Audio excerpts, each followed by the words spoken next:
Možeš da na engleskom radi snimanje. Ili mogu to ja reći.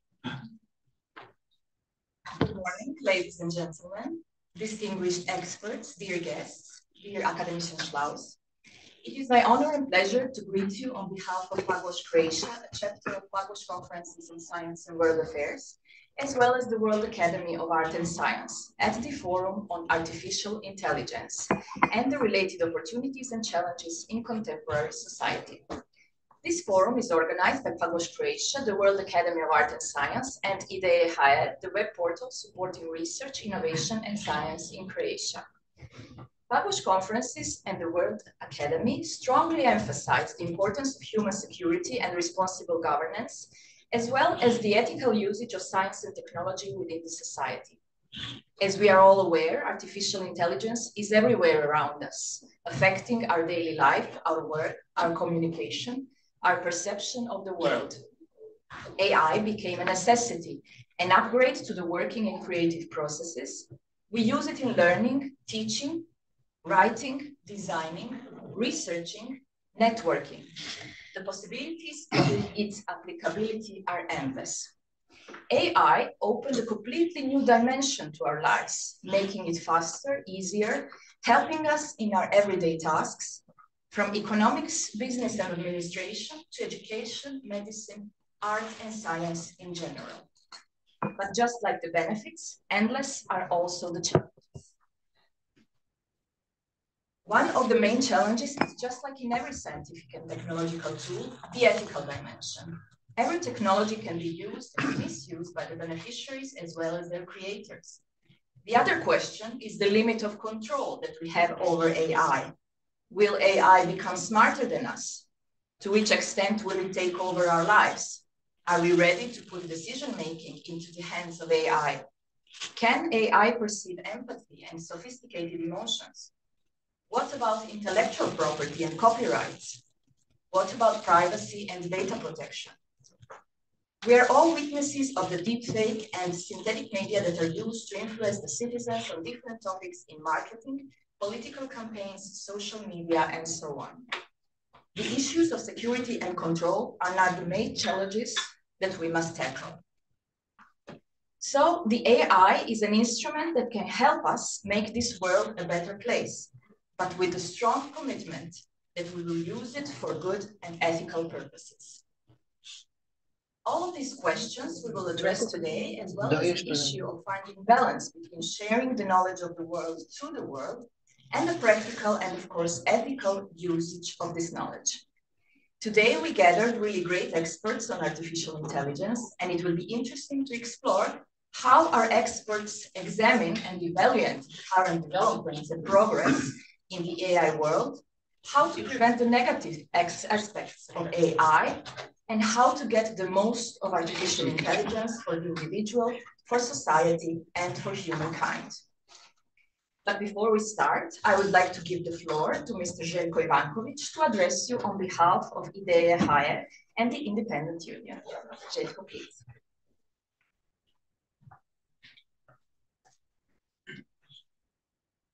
Thank you, Anna. My name is Željko Ivanković, and I'm here on behalf of the Croatian academic internet magazine, IDEA, Ideas. And its publisher, the Independent Union of Research and Higher Education. It's my pleasure to welcome all of you here, as well as those who watch the event on YouTube. Special thanks to speakers, Professor Pugwash, Professor Schlaus, who will join the discussion on Zoom, Mr.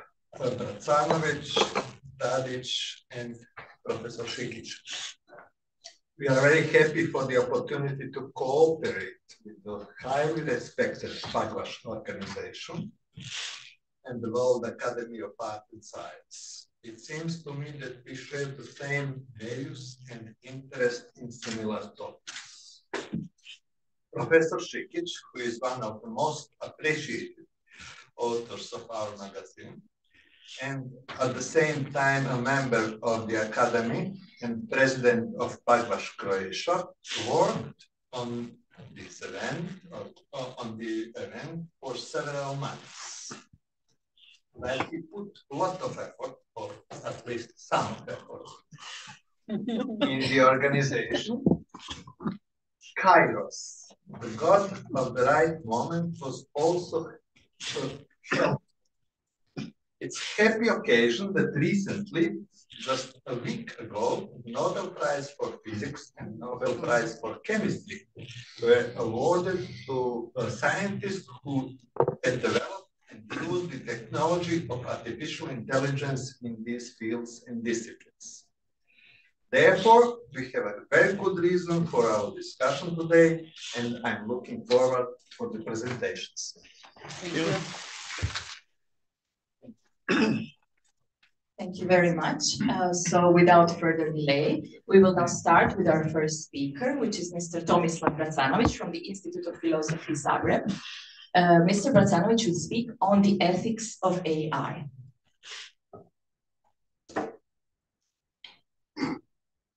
I'm not Zvonimir Šikić yet. Another Šikić.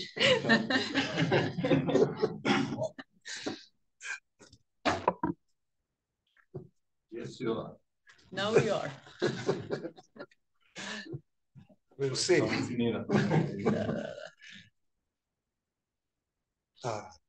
you are, yes. Okay.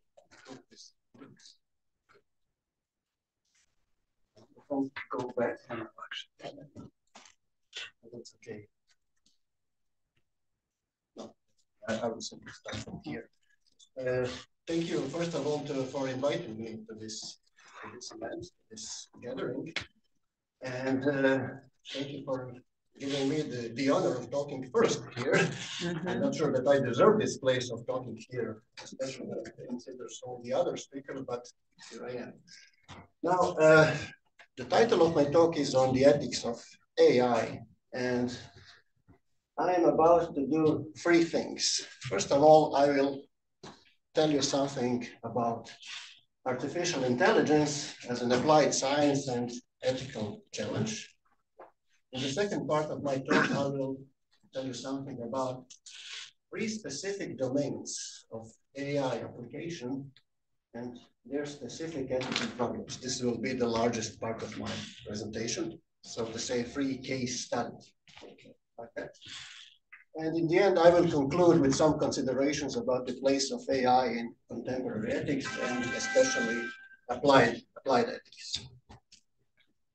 So let me begin with this. This is a highly appreciated textbook in artificial intelligence written by engineers, not philosophers. And it distinguishes, or I don't know how to put it, it specifies that AI is basically a generic term for a number of technologies, research areas, and so on, such as natural language processing, knowledge representation, machine learning, deep learning, computer vision, and of course, robotics. Now, the topic of my talk will be so-called engineering or pragmatic artificial intelligence, which is, as the very word says, is not theoretical. It is not speculative about whether we can create intelligence, super intelligence, equal to human intelligence, but dealing with those very specific engineering accomplishments of developing machines or computer programs which can perform very specialized tasks, so-called narrow AI, and usually can perform them much better than humans are able to perform them. Now, AI has, as we have already heard, applications in so many areas of human life, such as transport, medicine, I don't know, entertainment industry, service, education, policing, and so on. And there is a diversity of application and also a diversity of ethical challenges. When you read various books or introductions to ethics of AI, you can see applications such as industrial robots, agricultural robots, autonomous car, surgical or medical robots, and so on. And usually discussed are topics ethical and even political topics like safety, privacy, responsibility, transparency, human rights, I don't know, fake news and so on. And it is a booming industry, so to say. Now, that it is really a booming industry can be demonstrated like this. I am teaching for some time now at the Faculty of Engineering a general topic on the ethics of technology. And when I started some 5 years ago to teach this course, there was practically a very scarce literature, you know, especially introductory literature into the ethics of AI or robotics. Nowadays, we have a boom of not only various textbooks, introductions, and so on, but actually entire journals devoted to the ethics or, I don't know, social implications of AI. So it is really a developing and booming and emerging field. Now, what am I going to do here is present you with 3 specific or interesting areas of application of AI and to illustrate how ethically interesting or challenging they can be. First of all, I will consider the ethical challenge of AI in medicine. I'm not going to talk about, I don't know, surgical robots, which is a very famous application of AI or robotics, but I'm actually going to talk about so-called expert diagnostic systems. And I will use only as an example, probably the first or one of among the first developments in this field, so-called Dr. Watson, a program called Dr. Watson by IBM. The idea was IBM wanted to develop a supercomputer based on machine learning, which will become the best diagnostician in the world. The idea is this. Well, Dr. Watson, this supercomputer, has instant access to more data than any human doctor. He has read thousands of medical textbooks, not only textbooks, entire databases of medical articles, and so on. It understands natural language. It makes hypotheses. It makes evidence-based decisions. And most importantly, it is never sleepy, never cranky, never hungover, never in the middle of their divorce. And for that reason, it is assumed that it will be better than any human doctor or diagnostician. Of course, we haven't arrived there yet, but this is a very promising field of AI, expert diagnostic systems. Now, what seems to be the problem with this? The problem is this. If you consider biomedical ethics in the 20th century, the dominant approach was this. The idea was that doctors need to respect 4 principles. The first one is autonomy. They should respect their patients' decisions, whether to intervene or not intervene into their bodies.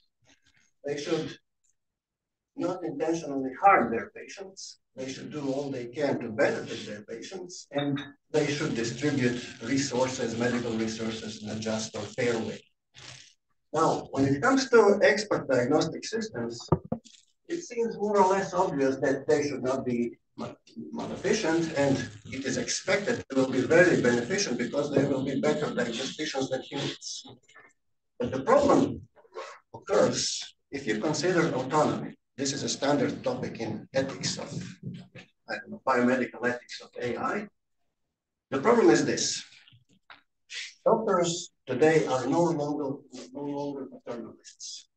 They cannot intervene into their bodies of their patients without first acquiring so-called informed consent.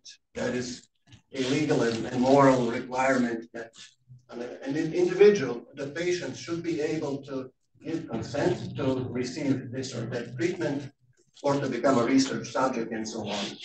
And for that reason, the patient needs to understand the possible benefits, possible risk of treatment, and so on.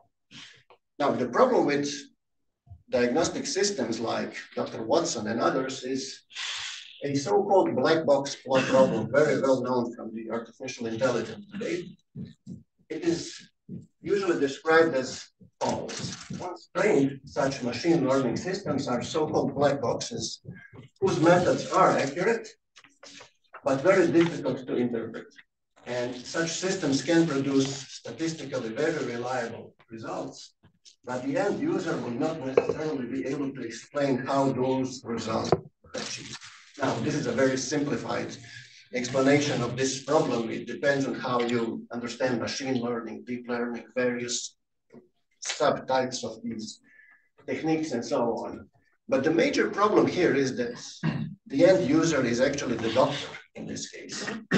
And if doctors do not understand or cannot understand completely how their diagnostic system reached a particular diagnosis, then they cannot explain this to the patient. And if the patient cannot be explained how this diagnosis was reached, then the patient cannot actually understand what is he actually being proposed. What is the idea of doctors in this case? How is the doctor going to treat him? And if he does not understand, he cannot make an autonomous decision whether to consent or not to consent to proposed treatment. This allegedly somehow ruins this idea or the principle of autonomy, which is an ideal, very important ideal in contemporary medical ethics. Okay, this was one application. Now I want to go to a completely different terrain. Another application, possible application of artificial intelligence, are so-called autonomous weapon systems, or military robots, if you wish, and the ethics of war. Now, this is another highly relevant and very sensitive topic in contemporary debates about the ethics of AI. First of all, we should define what autonomous weapons systems are. They're usually defined something like the following. Any weapon system with autonomy in its critical functions, that is a weapon system that can select, that is detect, identify, track, and select targets, and use force, usually deadly force, against them without human intervention. And usually such system cannot be revoked. Once you send this system to do its job, you cannot say, oh, no, come back. It's completely autonomous in this respect, at least assumed to be such. Now, here are some examples of such autonomous weapon systems. For example, a defense system for defense of ships against attacks from the air. Or there is this famous sentry gun in South Korean demilitarized zone. It was designed more or less to be autonomous. Here is a British product, unmanned ground vehicle, although it is not vehicle, it does not have wheels, but it is called vehicle because it is a vehicle in a way based on the biomechanics of a dog. It can carry various equipment, including, lethal weapons.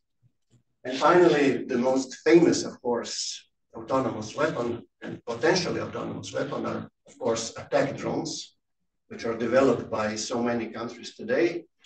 And allegedly, according to this article from New Scientist last year, are already in use. I'm saying allegedly, I cannot be sure about that, already in use in war in Ukraine, allegedly completely autonomous attack drones. Now, why do military and why there is a military and political interest in developing such autonomous weapon systems? It is relatively easy to show why. Well, they hold the promise of reducing human casualties. They promise greater efficiency and reliability. There is a strategic advantage over the enemy. You can, of course, intimidate the enemy. There is no danger of autonomous weapon systems refusing orders or becoming, conscientious objectors or kitties, like that. And of course, they promise to lower the costs, both during and after the combat, because military robots receive no salary, pension, or disability allowance. Now, if you want to argue ethically from the moral point of view for such systems, you would continue in a similar tone. And there is this famous ethical argument, sometimes called the humanitarian argument for such weapons. Well, basically, we have two reasons known from the international humanitarian law, proportionality and distinction, which somehow can be interpreted in favor of such autonomous weapon systems. When it comes to proportionality, it says, well, the evils of war, like, I don't know, deaths, wounded, and so on, it must be proportionate to its benefits, what you want to achieve with the war. And the idea is, well, autonomous weapon systems are going to protect the lives of your own soldiers if you use them. And it will reduce the psychologically harmful effects of soldiers, such as PTSD, or the very stress of killing another human being, which is a not easy task. Although many people believe that human soldiers are trained to kill, it is not an easy task. They have to be trained psychologically to do such things. When it comes to AVS, you can say, well, these weapons are going to help us in this respect. When it comes to distinction, the idea is also that autonomous weapon systems are also going to protect enemy soldiers, because human soldiers typically commit war crimes for emotional reasons. They hate the enemy, they want revenge, they feel that they are, not worthy of living and so on. But if you have machines which are emotionless, well, you are going to avoid such things like, I don't know, such war crimes. So this is the basic outline of this humanitarian argument for autonomous weapons. Now, when it comes to ethical arguments against them, there is a huge debate, pros and cons in this area. Well, there are several arguments which can be discussed, of course. One of them is that such weapons are going to allow the states to wage wars from very, very huge distances, in which case they may have this unwelcome effect that states are going to become very trigger happy. If you don't have to send your soldiers to some front in the distant part of the world, but machines, you are more likely to do that, because politically it is not very advantageous to have, body bags with dead soldiers coming home. So this is one of the arguments. It is also assumed that such systems are going to increase the brutality of war. Why? Because, again, it will be fought at great distances, and the enemy becomes nothing more than a dot on your screen. And basically the war becomes some sort of a game. The so-called gamification of war is going to happen. Then again, if they're going to be cheaper than human soldiers, then again, we will have more armed conflicts in the world, because it will be so much cheaper to wage them. More armed conflicts is a bad thing, so it is an argument against such systems. And there is also a number of related problems with responsibility. If you have machines doing the killing, autonomously doing the killing in war areas, who is going to be responsible for their, especially mistakes, if they by mistake kill someone who was not supposed to be killed, such as civilians? They do the autonomous decision making, they do the autonomous killing, but can they be held responsible, and can they be punished actually, like we can punish human soldiers and human commanders? So these are all, several groups of arguments against such autonomous weapons systems. Now, finally, actually, this is my third example. So we can have robotic enemies, but can we have robotic friends? Okay, if we don't want to go in this direction, developing robotic enemies, can we go on and develop robotic friends, such as social robotics and social robots? Now, when it comes to social robots, it is a bit difficult to explain what they actually are. Usually, it is said that these are robots for various forms of social interaction with humans in areas of life, such as entertainment, learning, providing information services, and so on, caring for the elderly or children, for doing household chores, for education in schools and colleges. We're going to hear something about it, yes, later. Spending time with children and so on. They can work as a receptionist in restaurants and offices, guides in museums or galleries. They can work as therapeutic robots, you know, helping you when you want to train and you want some incentive, some motivation. You can have a robot now. Actually, people at FAIR are working with something like that. And the market of social robotics is huge. Actually, it is also very, very fast and steadily developing field and worth billions already now. Now, this is also only one example of social robot, which is actually a therapeutic robot. You may have seen it somewhere, I guess. The famous baby seal Paro, which is used, it is developed by Japanese engineers. It is a robotic imitation of baby seal. It is used in homes for the elderly and sick, and it is usually used for people with Alzheimer's disease or various, I don't know, sorts of dementia and so on. And it is basically categorized in the United States with the FDA. It's just like any other medical device. It is used by elderly in elderly homes. Now, what are the dangers, ethical and other dangers of such social robots? Well, some authors claim that they're going to create so-called unidirectional emotional bonds. Because social robots have significant impact on humans because they have anthropomorphic design usually, or zoomorphic design. They look like animals, they are cute. When they perform actions on their own, it seems like they're some sort of agents or persons, you know, behaving just like you behave. When they use language also, it only adds to this impression that there is someone home in this machine. And even more sophisticated social robots of future are probably going to be even more engaging, even more appealing to people.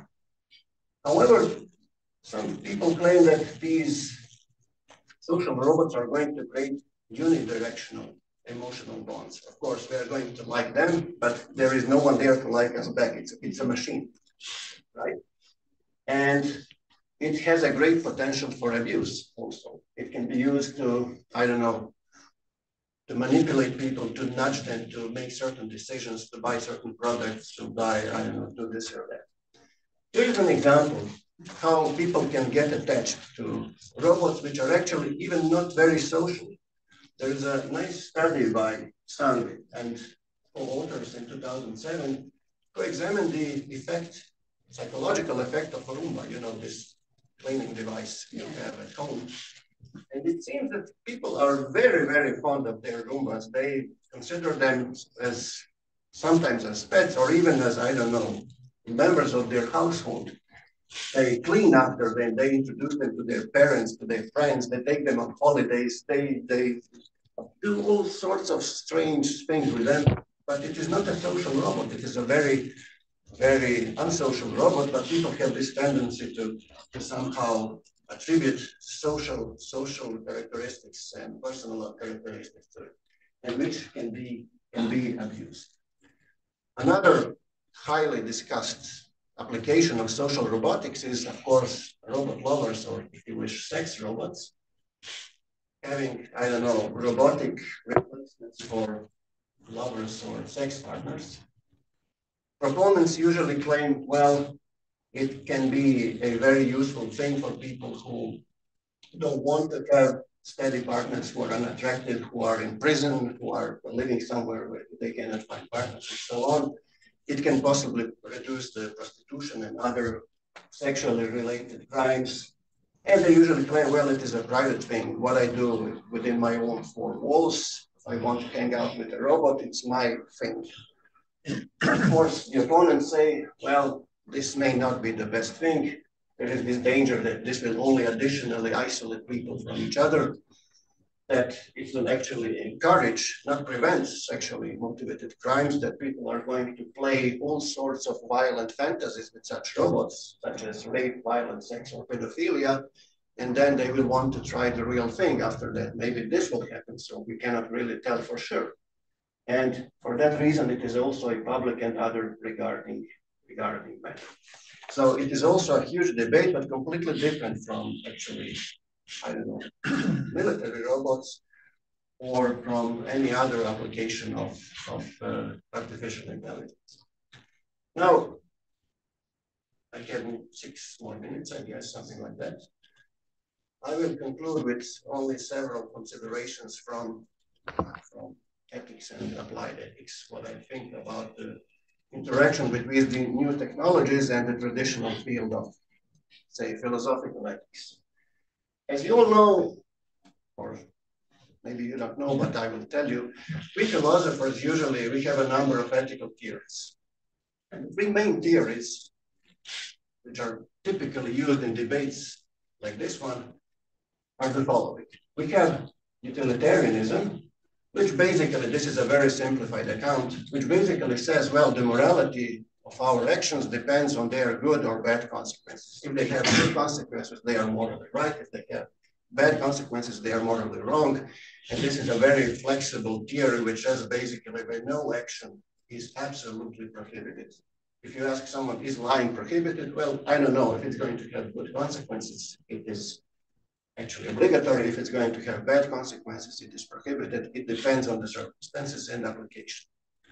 Now, utilitarianism is a very flexible, a very fertile ground for justifying AI applications such as, let's say, autonomous vehicles or autonomous weapon systems, because if you put it like that, you have to weigh, well, the good and bad consequences of such systems, and utilitarians are probably more open than any other such consideration. They are not going to say, well, this is absolutely prohibited.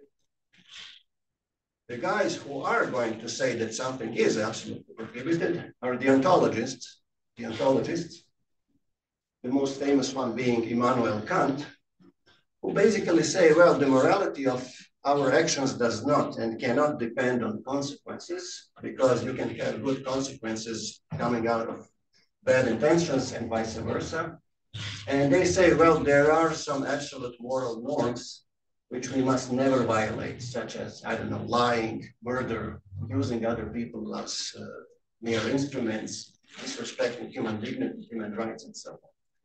Now, this is a very fertile and nice theory if you want to reject certain applications of AI. For example, we have seen in our diagnostic systems like Watson, we have seen that human autonomy is in great danger, and this is a very important thing from the deontological perspective. Also, when it comes to autonomous weapon systems, most deontologists would say that there is something inherently, absolutely wrong with the machine taking life of a human, because it is against human rights, human dignity, and so on. And this is another important theory. Now, the third important theory is so-called virtue ethics, which we usually relate back to Aristotle. They say basically, well, we cannot enjoy a good and happy human life without developing and cultivating certain ethical virtues. Now, if you want to be happy, the idea is you cannot be virtueless or without any virtues. You need virtues to control your urges. You need to live in a community. You need virtues like tolerance, courage, sincerity, I don't know, generosity, and so on. Now, this is also a very fertile ground for, let's say, rejecting or at least questioning the social robotics applications. Because if social robots are going to somehow replace various parts of our natural social environment, well, there is something dangerous or threatening there to human life as we know it, you know, as a social and rational beings and so on. So this is another, let's say, area in which ethics and artificial intelligence are going to be. Now, the very final or concluding thought is this. It is a question for us professional ethicists. Now, the question is, how should research into the ethics of AI develop in the future? As we have seen, we all know that there is a huge hype over AI. And I'm not really sure that this hype is always necessary, but this is where we are. Now, the question for us professional ethicists or moral philosophers is this: how to develop this topic in the future? Should we, I don't know, establish or work on it as a new and independent area, completely revolutionary approach, saying, well, this is totally new, we should, I don't know, have totally new principles, new approach, new methods, and so on? Well, maybe yes, because AI is growing, its importance is growing, there's expanding influence on human lives, And as we have seen, there is a huge heterogeneity of its topics, and maybe we should have a separate discipline working on these topics. But then again, maybe it should be developed as part of other already existing branches of applied ethics. I'm somehow not really sure, but I'm leaning towards this approach because AI basically very often only adds a couple of new problems to already existing problems of other, let's say, branches of applied ethics. For example, medical ethics, or I don't know, sexual ethics, which is a very old approach in applied ethics, or business ethics, or the ethics of war. There is a huge just war tradition debate in philosophy. I'm not really sure that we need a completely new approach because we have seen this already happening before with other technologies. And in this case, this could be useful because it would rely on already developed conceptual and methodological researches that are already existing in philosophy and applied ethics, and maybe this could be a more fruitful approach. But as I say, I'm not really sure, and I'm looking forward to your comments and suggestions in this respect. So, thank you very much.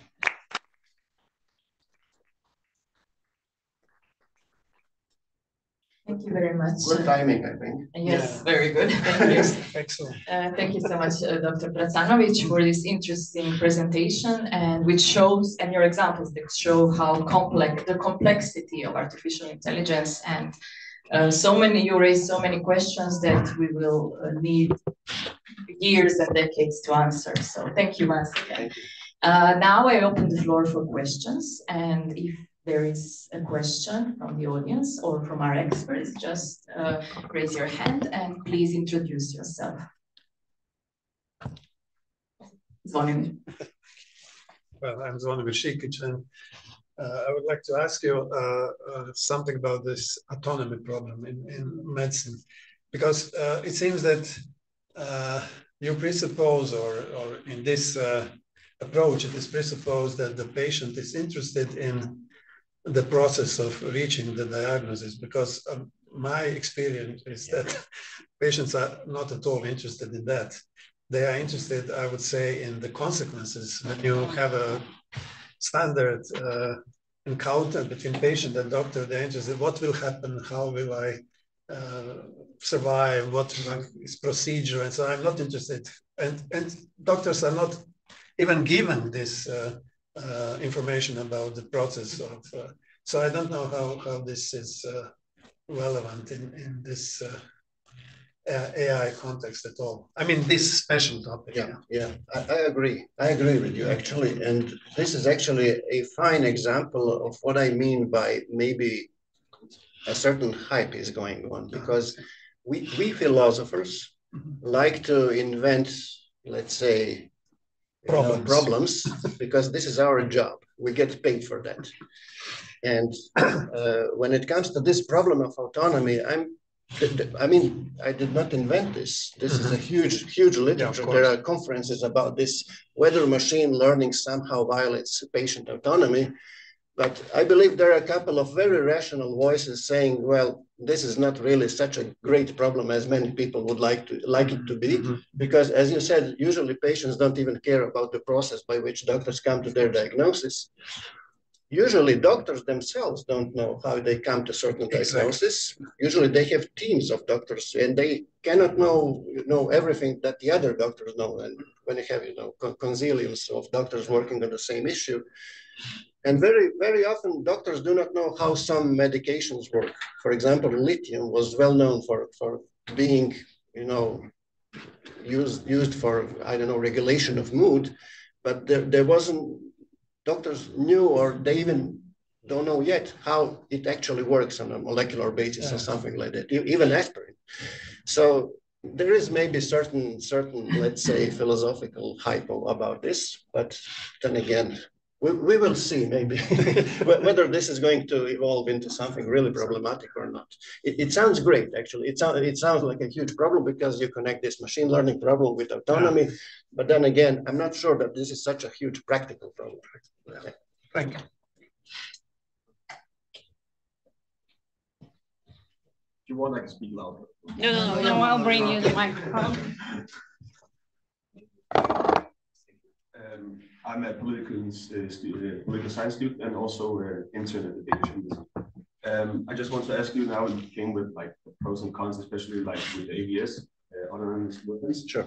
And I'm thinking, don't you think that there needs to be some kind of human decision, especially according to modern warfare? Because like I'm also thinking, I mean, we all know the famous story in the 1980s where Stanislav Petrov, for example, saved the world. And if it, like in that case, if it was like an AI system, that would be pretty problematic. So I don't know of your thoughts. I mean, don't you think that it should be? I'm slightly leaning against human decision makers. I have a very pessimistic view of human rational capabilities. And of course, I have, as of yet, I have no huge confidence in AI capabilities in this respect. And I would certainly not say the fate of the entire planet, and especially when it comes to nuclear weapons, into the hands of AI. But when it comes to certain limited, let's say, use of AI weapons in limited areas, I'm not sure that this is such a bad idea. If you remember, for example, I had 4 examples of AI systems. And the first example was the system used for defense of ships against air attacks or naval attacks. I don't see absolutely nothing problematic about it, because this is the naval war, and air war in air with airplanes is the most ethically least problematic war of all. Why? Because there are no civilians around, usually. But when you consider other, let's say, drones or these unmanned ground vehicles, well, I see problems there. You would have to have a really highly developed and very reliable technology to use it in war. So let's say I'm in principle not against such weapons, but practically I would be very cautious about them.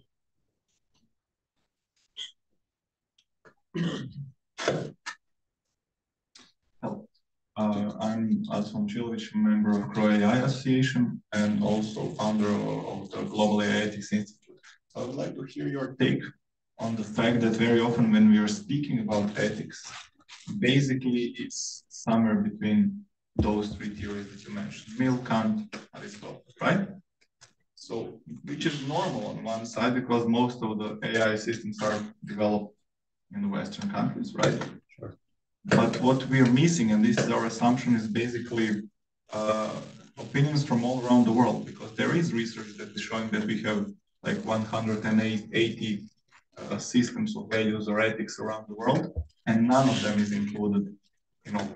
So is this maybe some kind of area where ethicists should be, or not even ethicists, but also those who are developing those systems should be more aware or more included? This is a highly relevant question.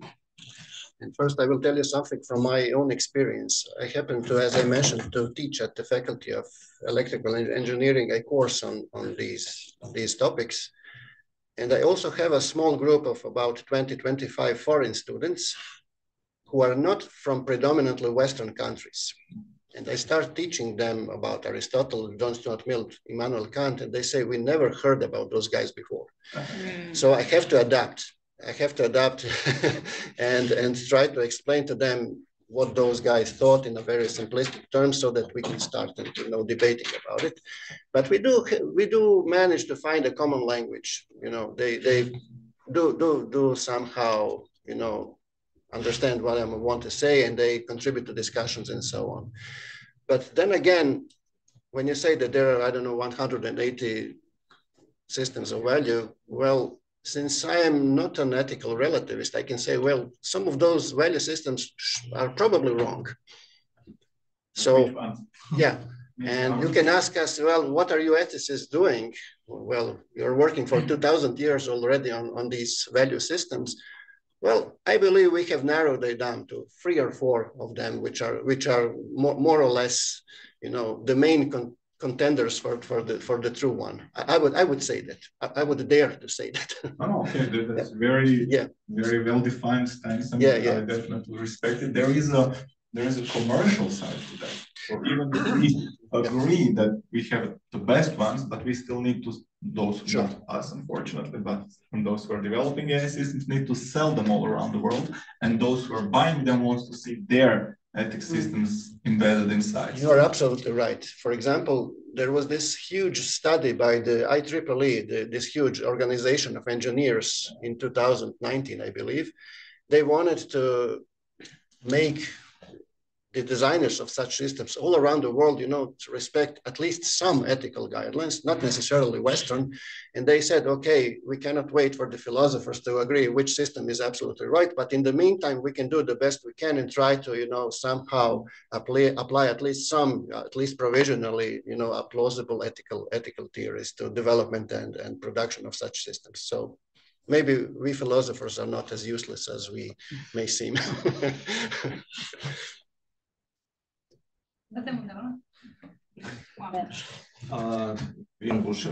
I'm teaching information literacy and critical thinking and digital economy to technical students. And we often ran into ethical problems, and you would certainly, every one of us, know about trolley problem in autonomous vehicles, etc. But I was astonished that I found first mention of this in 1905. So why it took by whom? Wisconsin University questions about trolley.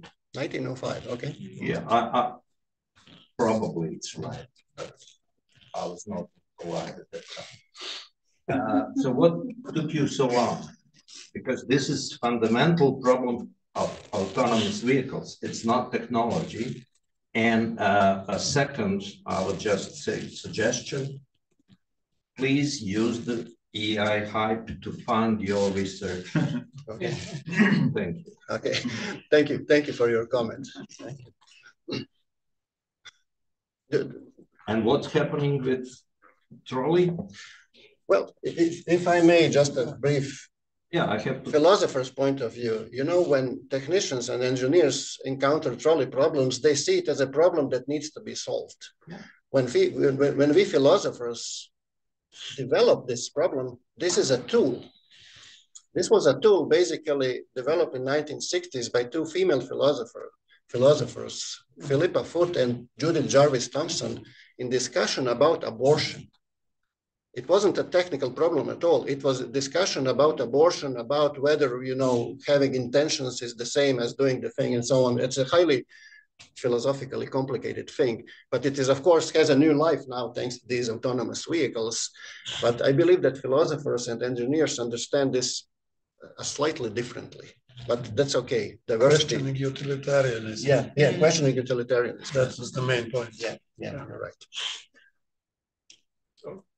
Yeah, I have a question.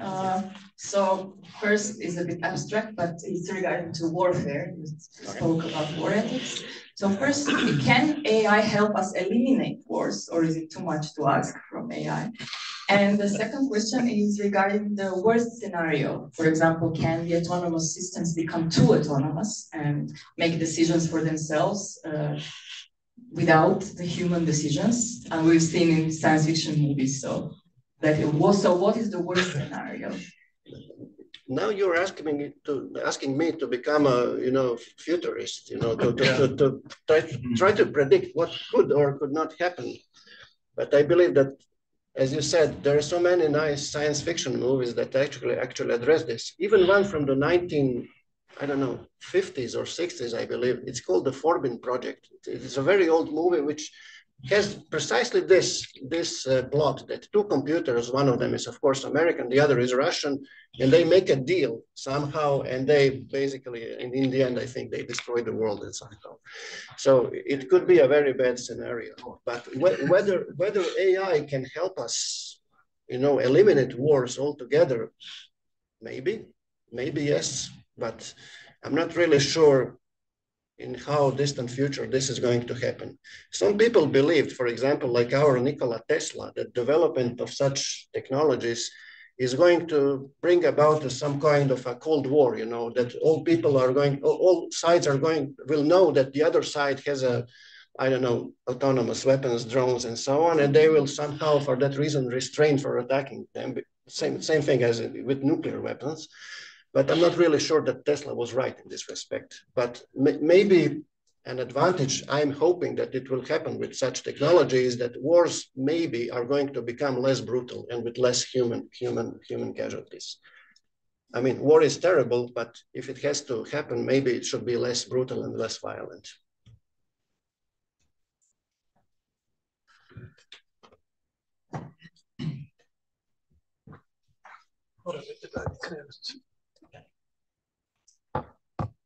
I just want to ask you, do you think it's going to be able to kind of incorporate some international laws against this, especially according to warfare? Because as you said, like, I'm thinking of how can you like hold someone responsible for doing attacks, especially, I mean, is it like the government? Is it the robot itself? Is it like the military leader, or is it the company who produced it? And yeah, so it's like, can you like kind of cooperate? And also I'm thinking, I mean, AI can also get hacked, or AI can hack other AI. So I mean, how do you like deal with this in a kind of an international perspective? Luckily, I don't have to with it, but as far as I can tell, all countries which are developing such technologies, especially if we consider democratic countries who are developing such technologies, well, you can expect them to at least pretend that they are going to respect the international humanitarian law. Others maybe not. So I believe that there will be some sort of a self-restraint in this respect, that they're not going to develop weapons that are going to be, completely, contrary to all principles of international humanitarian law and so on. But of course, I'm not really sure how to respond to your comment. Can I add something? Yeah, sure. We should go to the next. Also one question or comment.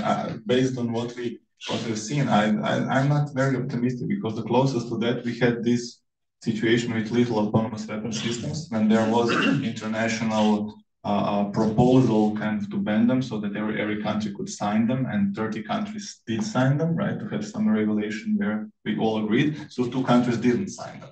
It was the United States and China. And those who are developing it, actually. So I'm not that very optimistic that we are going to have something meaningful in the short term upon which everybody is going to agree, but then we are getting to other problems. Yeah. Okay. Thank you so much for your comments and questions. We will now go on with our next speaker, and please save your questions and comments for the second round, because this is also a very important and interesting topic of the applicability of AI in education. So our next speaker is Professor Blažej Kadivja from the Faculty of Organization and Informatics of the University of Zagreb, former Vice Rector and former Croatian Minister of Science and Education. Professor Divjak, the floor is yours. Yeah, thank you, Anna, and thank you all for coming. And it is a very, of course, hot and interesting topic, but I'm going to narrow it down to the education.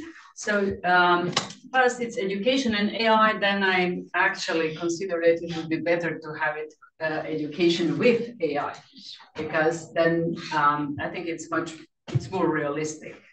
And then if you take a look, maybe you should press the first one, and after that.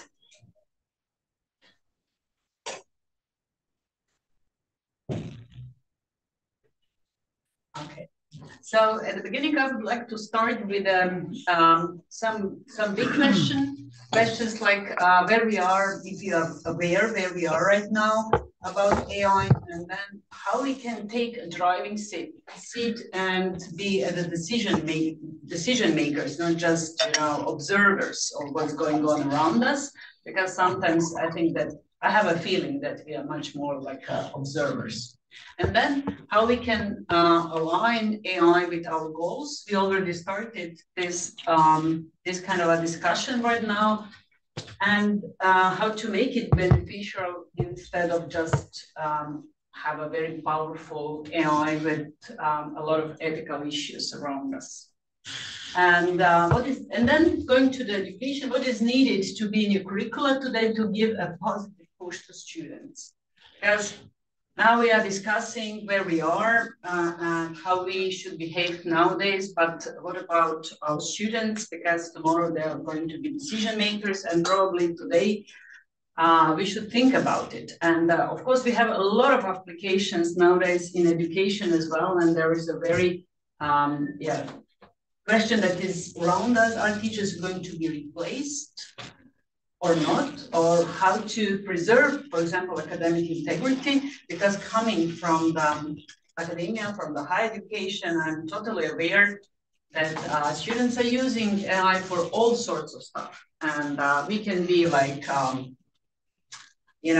pretend that it is not around us, but it is. They can cheat with AI, they can use it wisely, they can pretend not to use it, and also the same with teachers, to see it or actually see how we can work much more on academic integrity, assessment methods, and redesign learning. So it is really imperative how to redesign learning.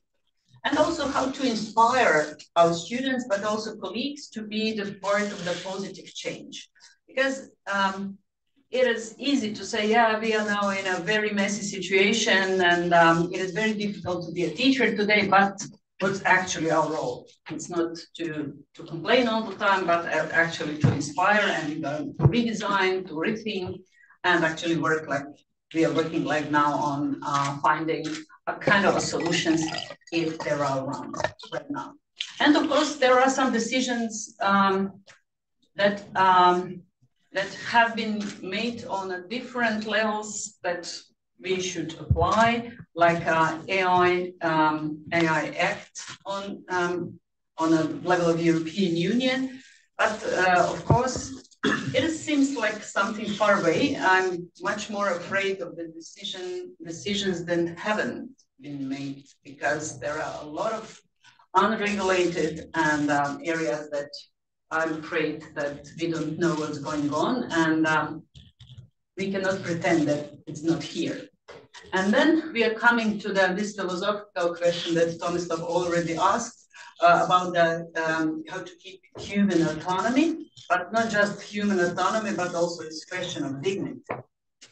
Yeah, because if all these AI systems are better than us, where we are, of course, it is easy to say, okay, in the future, we are going to have much more interesting jobs because all these boring jobs will be done by machines. But I'm not sure if everybody is actually capable of having creative, innovative jobs in the future. What about the dignity? So it is not just a simple question for a few intellectuals to discuss, but it is for the whole society. And I'm going back to nowadays quite an old book of Tegmark, Life 3.0. He said that AI questions around AI, it is the most important conversation of our time, even more important than migration or climate changes. Of course, we can agree or not, but still there are a lot of people around the world on the same page. And we are now in a quite peculiar situation, because we have this COVID-19 legacy, because there are a lot of people around us saying, okay, it was so difficult, it was so against our nature to just live in a digital world, and we should put all the digital aside. We can see that a lot of in education. Not in a way that let us see what was good, what was not so good, and let us try again and redesign, but let us put all this digital aside. We cannot do it. But it is a really kind of a resistance to digital. And then we now have this challenge of AI. And so the strategic decision making today is the double burden. So first of all, possibility of new major global threats and their effects on education, because in some other moment in the future, we can have another pandemic or war and some other major threats. So it would be really important to have a digitalized education, for example. But at the same time, AI as a powerful assistant that can help us can be also a hidden enemy to ethical and meaningful teaching and learning. So it's not easy to just decide which way, but I think that that in many systems around the world and in Croatia as well, we don't have discussion around it. And let me just give you a few examples where we are. So first of all, is AI better than human? And this slide, you can see kind of a visualization where we can see performance relative to the human-based baseline. And we can see now that AI are better than people and humans in many areas. Even in, it is very close to be very competitive on competition level mathematics. Oliver, I don't know what we are going to do. Right now, it is bad news for us mathematicians, but yes, it is like that. Of course, it is difficult to find one system that is, is powerful in all these areas. Even Gen AI, it's not so intelligent. I actually did twice exercise with my students, more than 300 students, that they can use Gen AI for problem solving, and then I gave them extra points if they find errors and mistakes. So there were a lot of errors. That's good news. But I don't think that is going to take a long time for these systems to improve. Of course, it's not something that we can call artificial general intelligence, but yes, we are here and we should really think about how autonomous we are. There are 3 other examples where we can, and where AI has been used in education. The first one is automated grading system in Texas. So it's like a state assessment, official assessment. This year was performed in a way that AI scored open-ended questions. So they are not talking about scoring some automatic closed-end, but open-ended questions like essays. And only 25% of all these essays and open-ended questions was evaluated by teachers. And they said, the authorities, that it was very good because they saved $20 million. So it was good to save $20 million. But the main question is where they invested this $20 million. If it goes again to the education system, that's good. But if it is put, I don't know, to some military or something like that, that probably we should question that. But of course, it is not, still we don't have some kind of a complete evaluation of this, but it is very, very realistic scenario that can be spread around. Another one, probably you heard about it, it's Camingo. So it is teaching and learning assistant that was launched in March 2023 by Khan Academy. And it was quite cheap. And it is quite cheap for $4 per month. So it means that if you don't have mathematics teachers in some places, you can use this Camingo, and actually it seems that this kind of applications are quite good. So, but there are again ethical questions. I'm going back to Tomislav now, okay?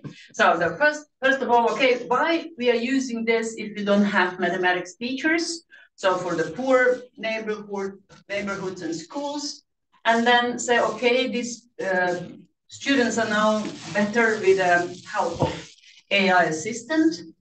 Why not to actually spread, first of all, give everybody an equal chance and then to see if this AI assistant can help in both schools. But okay, we have this very much in use, this AI assistant. Fortunately, right now, just in USA, and I think in Brazil recently.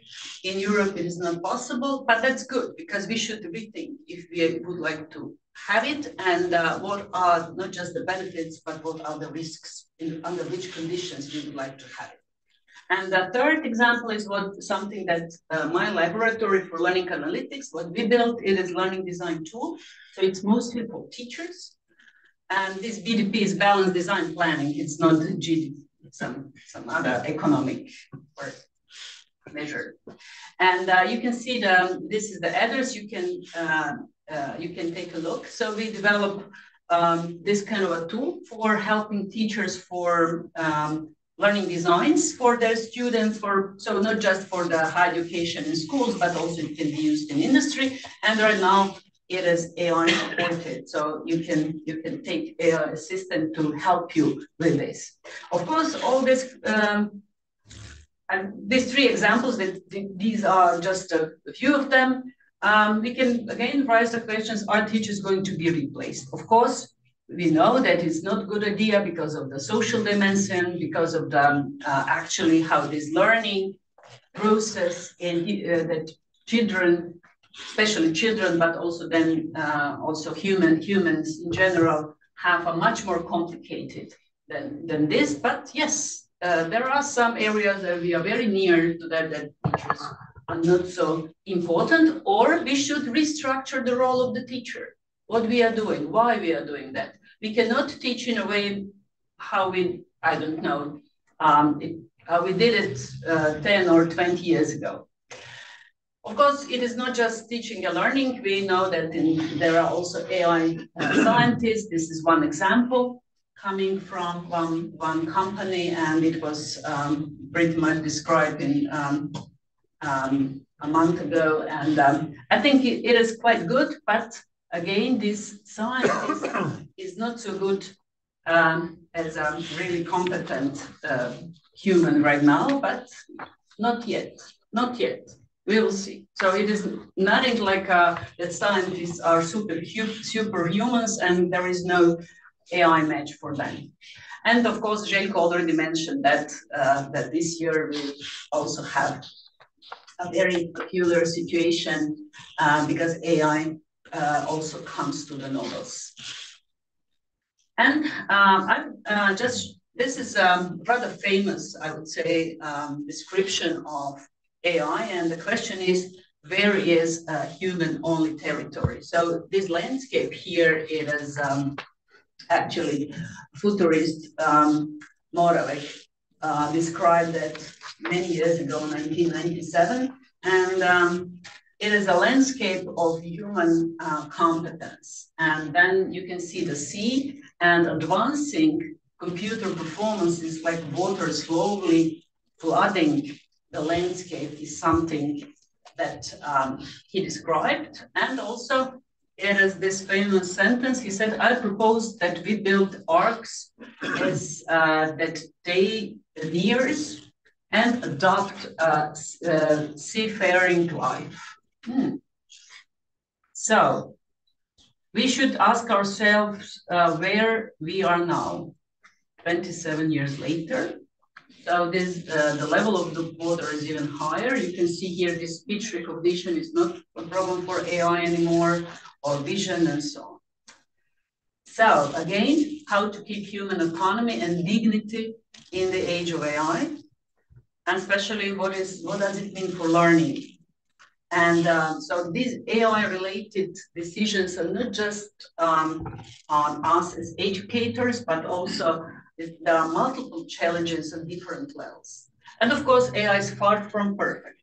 And I actually put this illustration here on purpose because you can see that I ask GenAI to illustrate this kind of double challenge of post-pandemic AI-led development. You can see how poorly it was done.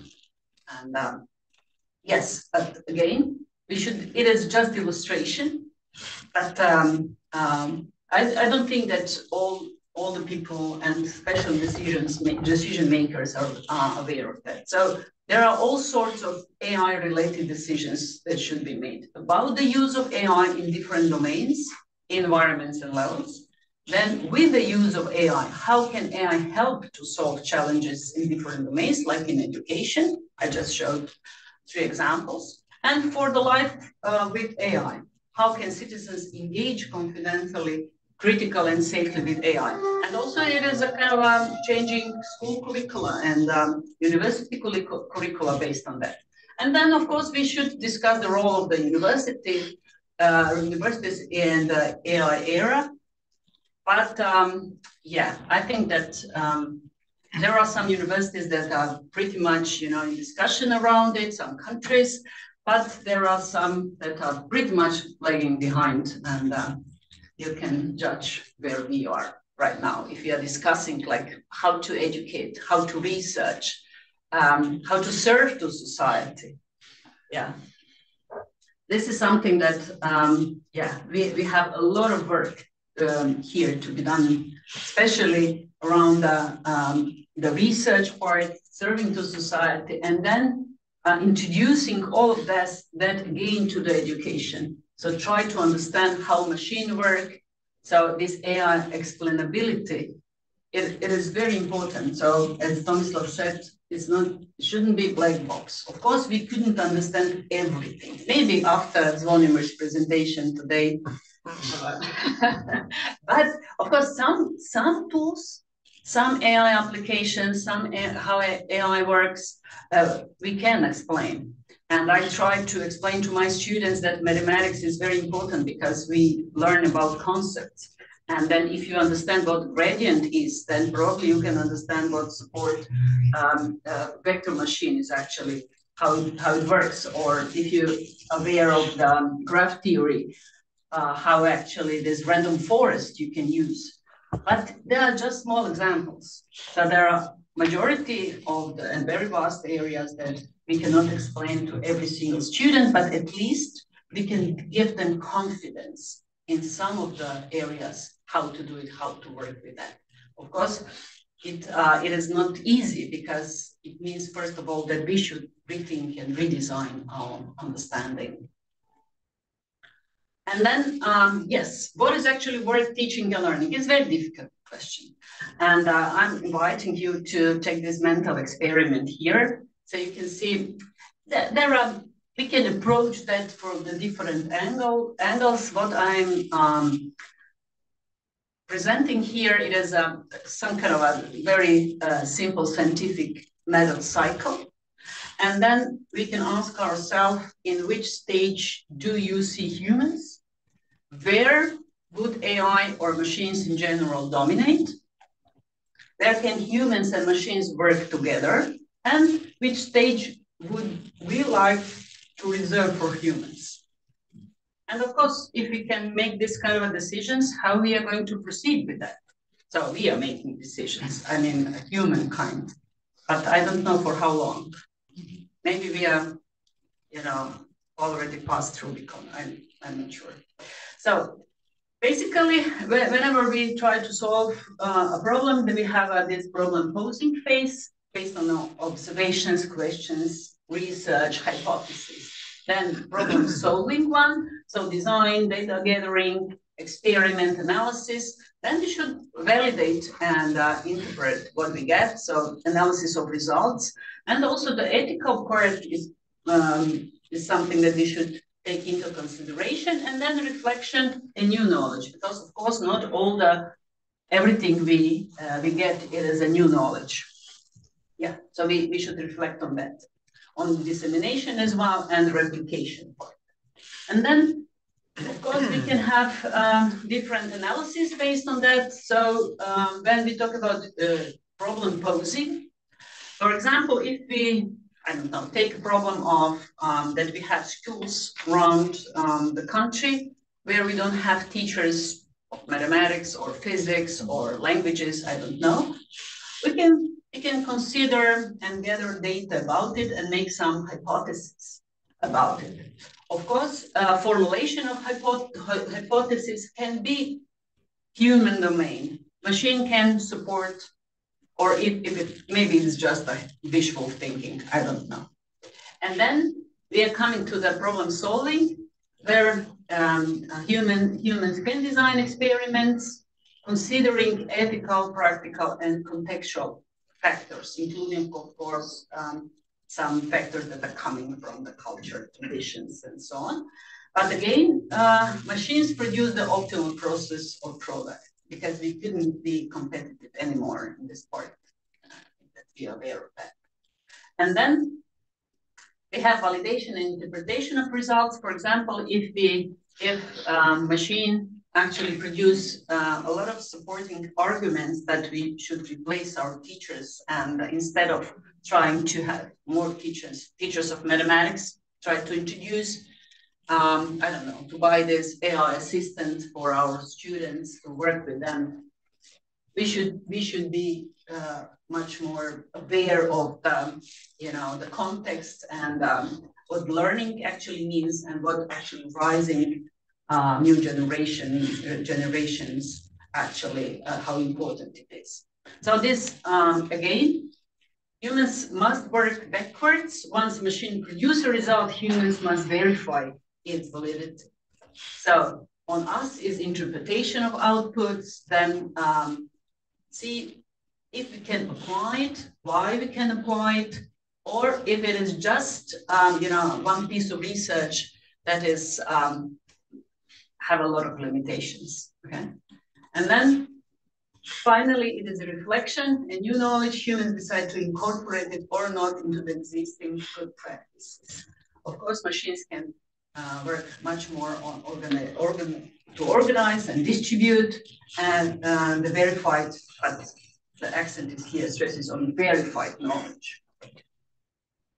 It is kind of a situation I would like to see in practice. It doesn't mean that it can work like this, but I think that this kind of analysis should be done. Of course, we can see that something is missing here. It is especially this question about the values.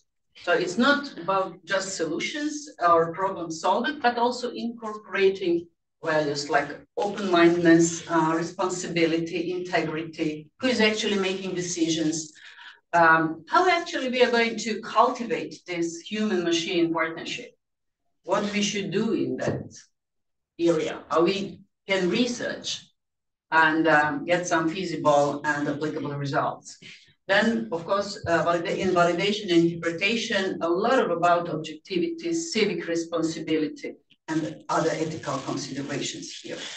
And, of course, reflection and new knowledge, where we should be transparent, but also have respect for others, and value learning, because learning is something that makes us humans. So it's not something that we can just put aside and say, okay, let us enjoy leisure time and let us machines work instead of us. So there is dignity in all this stuff.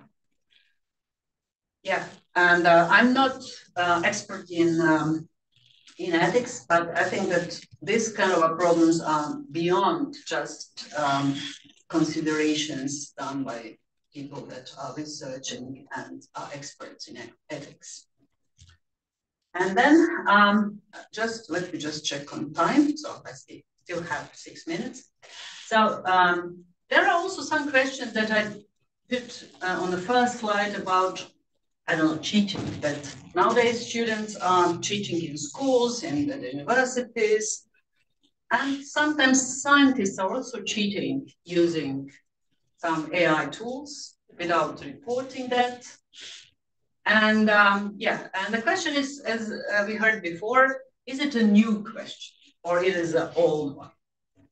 So because we should understand, we should go back and think about motivation. So there can be all sorts of motivations for cheating, like pressure to be successful. So if we pressure our kids to be very successful, they are much more eager to cheat than if in comparison to those that are supported in their learning process. Then lack of preparation, then of course they perceive that it's low risk of being caught. That's also something that we should take into consideration. And then of course opportunity, access to means of cheating and so on. So to understand cheating is quite complex.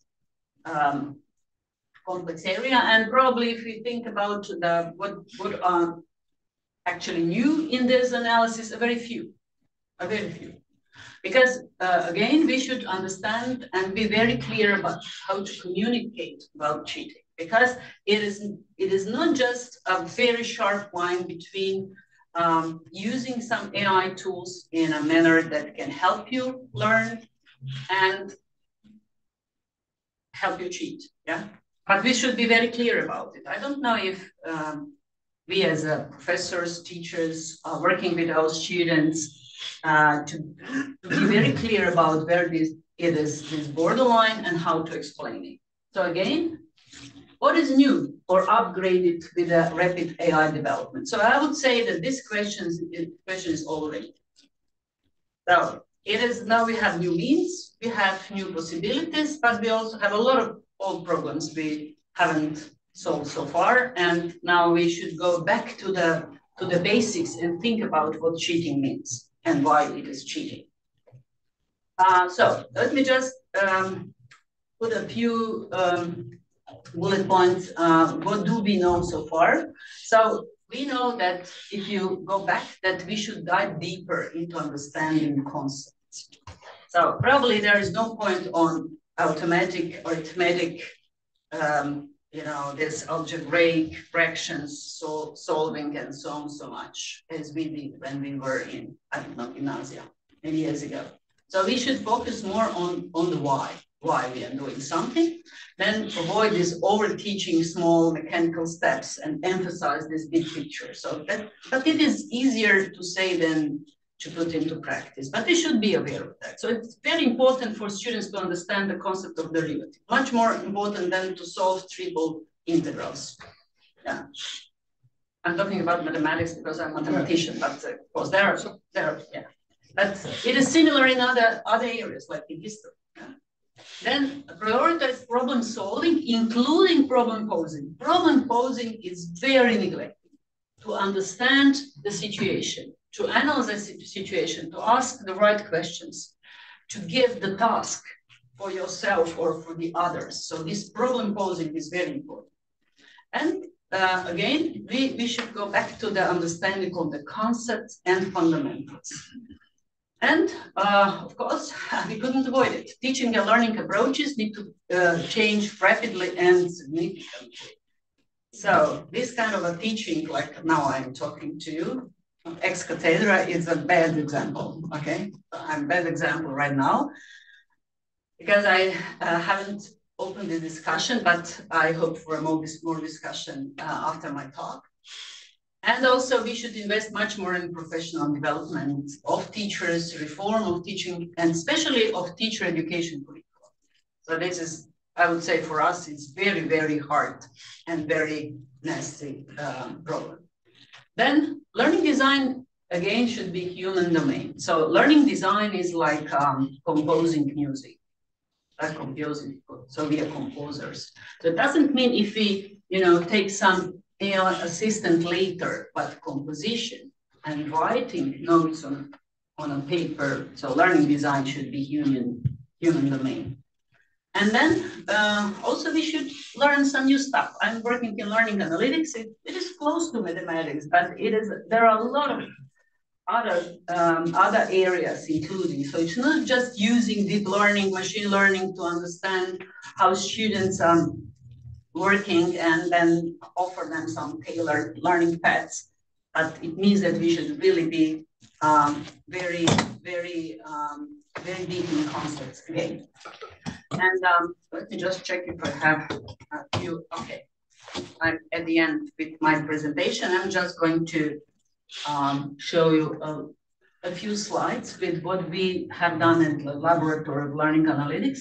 So right now we've been working within several European and national projects. This is the trustworthy learning analytics and AI project that is financed poorly, but still financed at National Science Foundation. Then these are 2 European projects. And what we developed, for example, this balanced design planning tool. It is for free, so I can show it. So it's for free. You can use it for free of charge. So it's not advertising something that is going to, somebody is going to earn money on that. So we have users from 40 countries, and it is very learning analytics rich part. And again, it's safe as any digital tool nowadays can be. Then also we research quite a lot in new approaches to teaching and learning, like flipped classroom and how we can introduce that with technology. Then we use databases with thousands and thousands of automatic questions and building e-exams.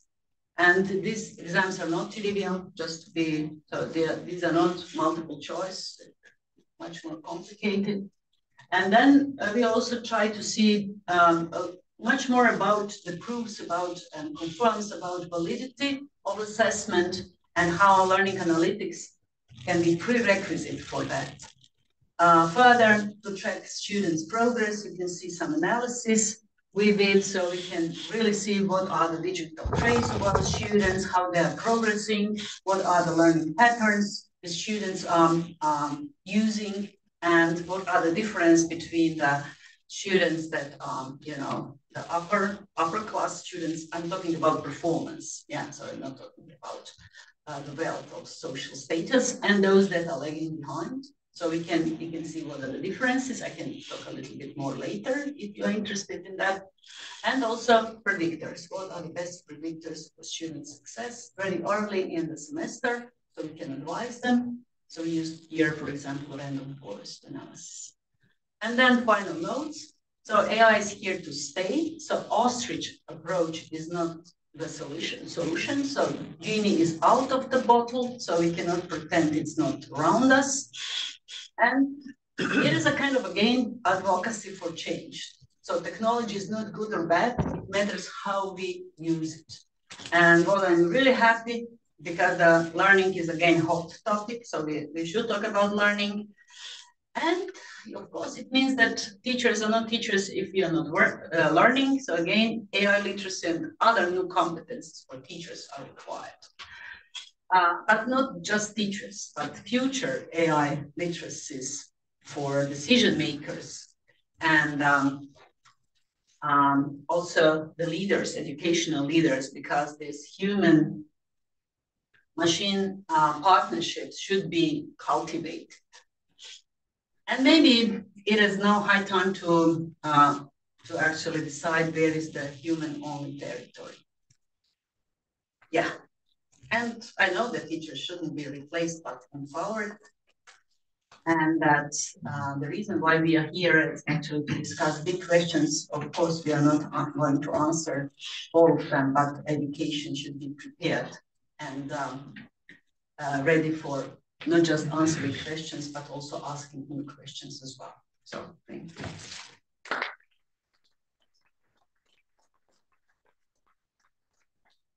Thank you very much, Professor Divya, for this very detailed and insightful presentation. And we see that in education, the AI is very useful, but academic integrity is something that has to be preserved, and of course, AI literacy. Now I open the floor for questions. So, please.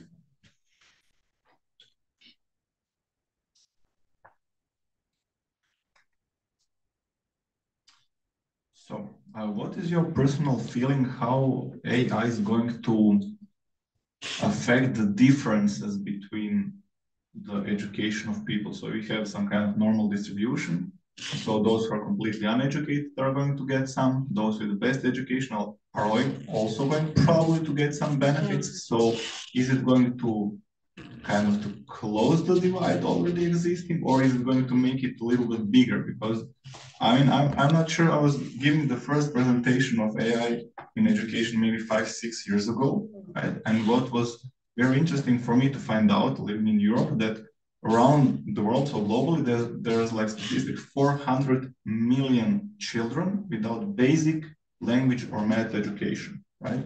So for them, I definitely see the benefits. It's going to get them from zero to somewhere. And then we have those who are going to Harvard, right? Are also going to have some benefits. So what is going to happen? Are we going all to be kind of closer, or they are going to improve, but those with best educations are going even to be better than us, than they're already? Yeah, it depends very much on the decisions that we are now taking. And unfortunately, in many areas, we are not taking any decisions. So without proper focused decision making, it's not going to be a game changer in questions of when we are talking about equity and better access and better results, especially for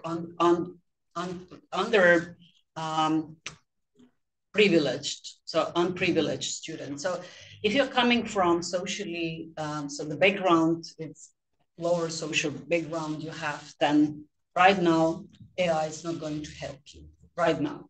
But if you are here to make a good decisions and focus on equity as one of the basic principles of the use of AI in education, then it can be really good positive results.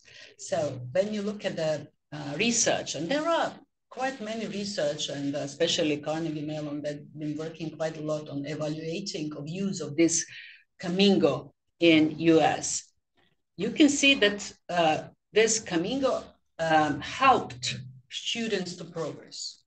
But again, they said, yeah, that's wonderful. But my question was when we discussed that, it was this year in Tokyo on one of the conference, it was, yeah, you compared the students that use Camingo in the same school with the other students that are not using anything. So of course they are progressing, especially at the beginning when they are very interested in all these machines and everything.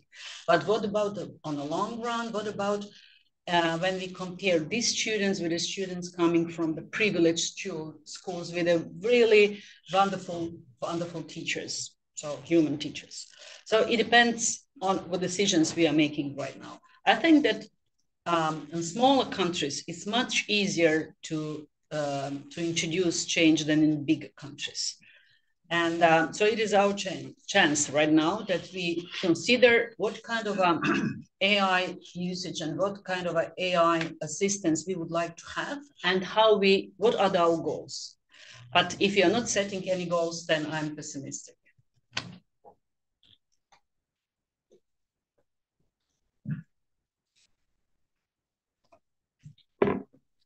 Thank you. My question is regarding the human-only area. We remember from the COVID-19 period that mostly students missed the campus experience and the human contact. So what is the right balance between using the AI and preserving what is important, and that is the human contact, the campus experience what students miss the most? Yeah, I think that we can be wiser right now. Of course, it was a different time then. It was pandemic all around the globe. We couldn't compare the situation that we had at that time with this one. So now we can make decisions. But decision making is also hard because people, especially leaders, are trying to avoid decision making. And even teachers try to avoid it because they said, yeah, especially in some parts of the world, I'm waiting for the authorities to say what we should do, what is permitted, what not. So I think that we should teach and also learn as a teachers how to bounce the ideas with AI. Actually, how to have a kind of a relationship that is based on bouncing ideas, but not accepting what we directly what we get from the AI, and also to have this kind of a partnership. That means that we should really value the human touch, but not just human touch, but also wisdom in that. So it's not just knowledge, but also wisdom, and then this value system. But again, it's not going to be very, it's not going to change the education system for better if we are not making these plans and these goals and working with teachers and also giving students good examples. Otherwise, yeah, they are just using AI as they are using mobile phones nowadays. Yeah, not for learning, but for having fun or to avoid learning. Yeah. Good. Well, this question of a teacher losing their jobs reminds me of 30 years ago. There was some kind of panel also at the University of Zagreb about what is university, comparing, let's say, Humboldt University to Modern University, yeah, Technical University, and so on. And then I had a presentation there, and I found when exploring the stuff a little bit, something about the open universities. Mm-hmm. There was a huge open university in England, as you know. It's very huge open university. And of course, it was a very good choice for children or people who are not cannot get to the university and they are displaced or something like that. And what I thought was that the amount of teachers per students would be much less than at actual university. And I was shocked when I realized that there was more teachers per students in the open university because they had a lot of jobs which are not present at the actual university, like exams and a lot of stuff. So everybody would accept, well, with open university, you will don't need teachers because we'll have these presentations and I think that something could happen with the AI supported teaching also, that we will find ourselves in, let's say, 10 years in a situation that we will need more teachers because of the AI changes. Do you think it's possible? Yeah, actually, one of the partners, I think that we have a, yeah. It's okay. So the partner in this ILET project, you can see the actually the logo there. It is Open University London. So we have partnership around Europe and try to see what are the differences. So this Oulu University from Finland, and then Open University, and then Goethe University from Frankfurt, and we are coordinating the project.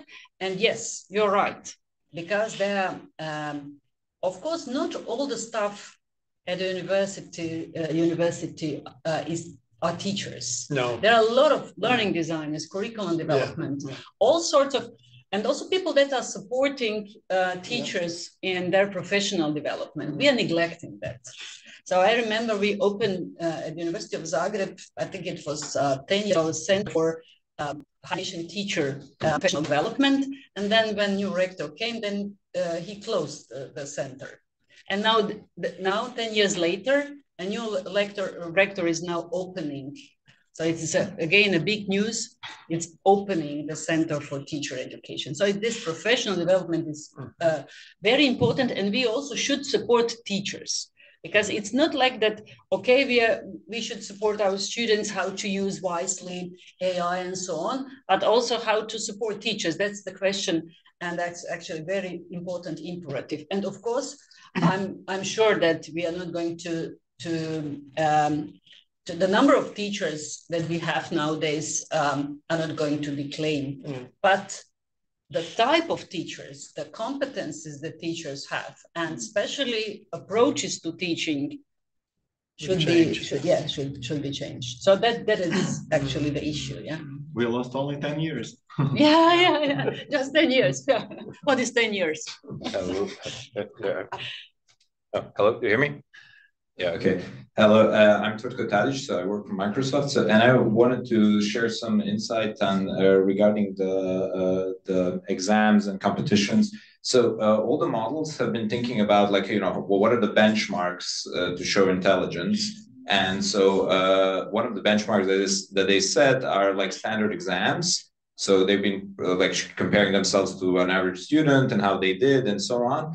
And and recently, so I think actually when GPT-4 came out, it kind of had a capability of solving a problem from an international mathematical Olympiad, and then all of a sudden that also became sort of a benchmark. And I think this year in the summer, Google announced that their system was able to solve 4 out of 6 problems there. And then it kind of was news that it scored on a level more than 80% of the competitors and so on. But I have recently OpenAI came up with something similar, and they claim that their system can solve it. You haven't been able to verify. Google has made some transparency, but they have made the system publicly available. But what I say is the comparison between a human and that is not quite there, because if you think it's especially for the International Mathematical Olympiad, so the students have a limited time. They don't even have a calculator there. And the machine has enormous computational capability. They have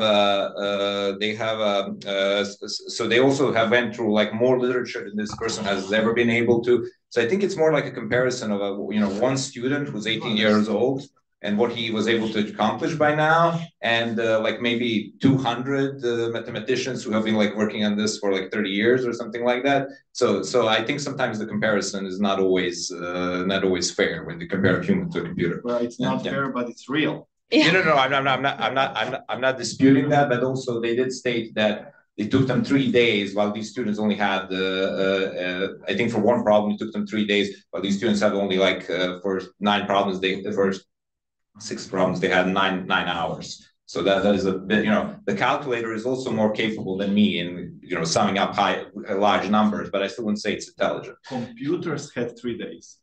The computer had 3 days, yeah. Yeah, I agree, but sometimes these comparisons are not fair, but at the same time, you can see they're almost there, so very near the baseline. And yes, when we are talking about this competition type of mathematics, they are very complex, so it's not something that we don't need calculators, to be honest, for these problems. A full computer would do. Like, I'm not saying. Yeah, but I agree that fortunately we still have some human-only territory, but not for long, and we should think how to actually perform better in our educational systems to have this kind of a dignity and learn further, not just rely on computers and machines. Thank you very much. And with this, we would like to finish our first part of the forum. And we will now have a short break and proceed at 12 o'clock. Thank you very much, Professor Divjak, Dr. Pacanovic, and we return at 12.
Bile su dobre.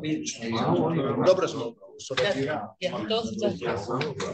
Imala sam namjeru. Vidiš, a ja sam rekla, sigurno je sad došla kad sam ja završila, namjerno. Okay, we will now proceed with the second part of our forum on artificial intelligence. We are very happy and proud to have with us Dr. Tvrtko Tadić, Microsoft Corporation's USA visiting scholar at the University of Washington. Dr. Tadić will speak about LLMs and search, providing AI with real-time data. Dr. Tadić, the floor is yours. Thank you. So as everyone, thank you for the introduction. So yeah, I'm happy to be here. There's a big conference in town actually, so they invited me, and I was happy to also stop by here. So let me start with an unusual thing. So okay, I pressed the wrong side. Okay. So first, a short disclaimer that comes from the corporate world.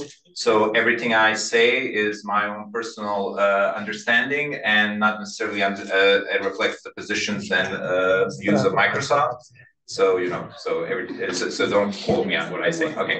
So we'll talk about large language models and search and how they are incorporated and what they actually mean. So in February of I believe that was last year. After ChatGPT appeared, people started asking questions. Okay, so the answers it could give was only up to a certain year. So I think up to like 2021, and people started asking questions. Well, will we ever be able to answer real-time answers? So things change. Events happen and so on. So when will it be actually able to do so? And thanks to Microsoft's partnership with OpenAI, in February 2023, Microsoft unveiled the Bing AI, which came with LLM capabilities, but also it was able to find real-time data. So something, it could give you a report on the news that happened like just a few minutes ago. And this, of course, since Google didn't want to stay behind, and especially since, Bing was almost forgotten by that time, Google started their own version of that called Bard.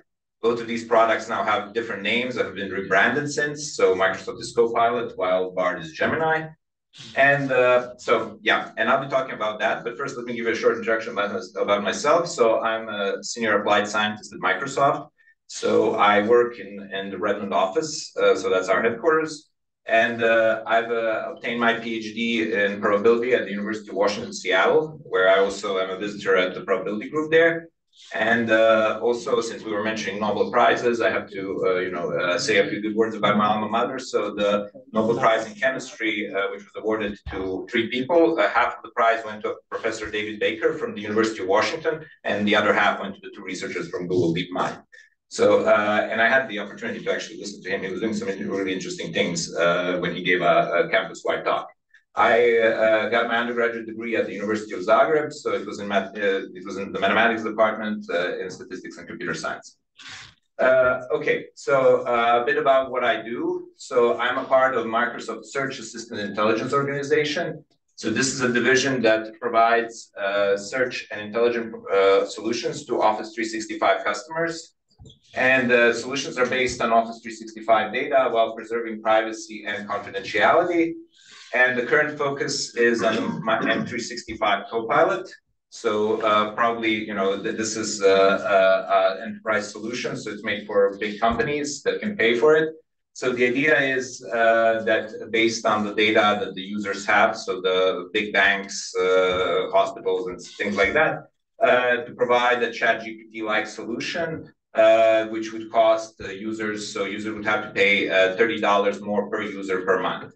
And based on the news and everything, it is considered one of the, let's say, prime real estate in AI, because it's there's a big question of how to actually monetize the AI, and this seems to be one of the best opportunities.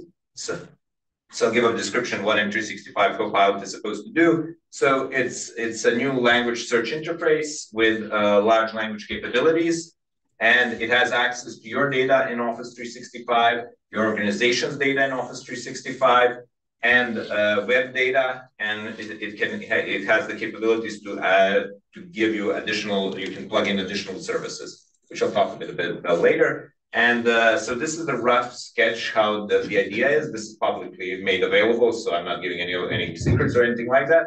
And I'll come back to that later. So the idea is that, for example, if you're doing a presentation in PowerPoint, you can give instructions to the co-pilot what the presentation should contain, and the co-pilot will be able to pull the data out of your, let's say, emails, documents, whatever is available, also possibly the web, and then it can come up, let's say, with 6 pages of content. It already has some of those capabilities, so the users are able to create 6-page PowerPoint on a certain topic that is very, very well established and so on. So we are getting there.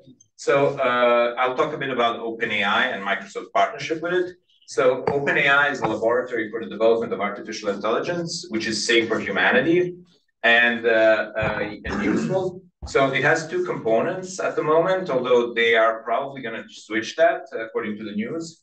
So one is a nonprofit organization that controls another entity that is a limited liability company. And Microsoft invested $1 billion in 2019. And according to the news, additional $10 billion in 2023. So this is the news from 2019 when nobody really noticed it. And OpenAI since has developed some of the most advanced AI models such as GPT-3, GPT-4, which can generate natural language based on text or image, which I believe most of our people are aware by now. And so the question is how things work. So I'm going to talk more about the infrastructure and challenges, and Professor Šikić is going to talk about the model itself. So after entering the text, an application sends a query to the cloud where the model produces the answer and sends it back to the application. So what happens is you type in some request to ChatGPT. ChatGPT sends it to the cloud. So Microsoft is the exclusive cloud where these models run. And then the cloud sends the answer back to the application, and this is how it ends. However, so these models are available to anyone, and anyone can, so as long as you pay, of course, and anyone can try and run things with these models. So the co-pilot is also one of the users of these models. And so, of course, according to the estimates, a query on ChatGPT is 4 to 7 times more expensive. So this was reported by Wall Street Journal in 2023. By now, maybe costs have gone up or down, probably down. And so these costs are pretty high, and they've been reported all around the media. Okay, so how is the development done? And we'll see that there's a challenge because it almost becomes exclusively the capability of large companies and maybe universities that have very deep pockets. So training requires several things. So first is data, so lots of it, model, which will be the topic of our next talk, and the infrastructure to fit the model to the data. So data, large language models use large amounts of textual data for training. And according to some reports, we are running out of it. So the internet may not be good enough anymore for all the data that we need. Data can come from various digital text sources.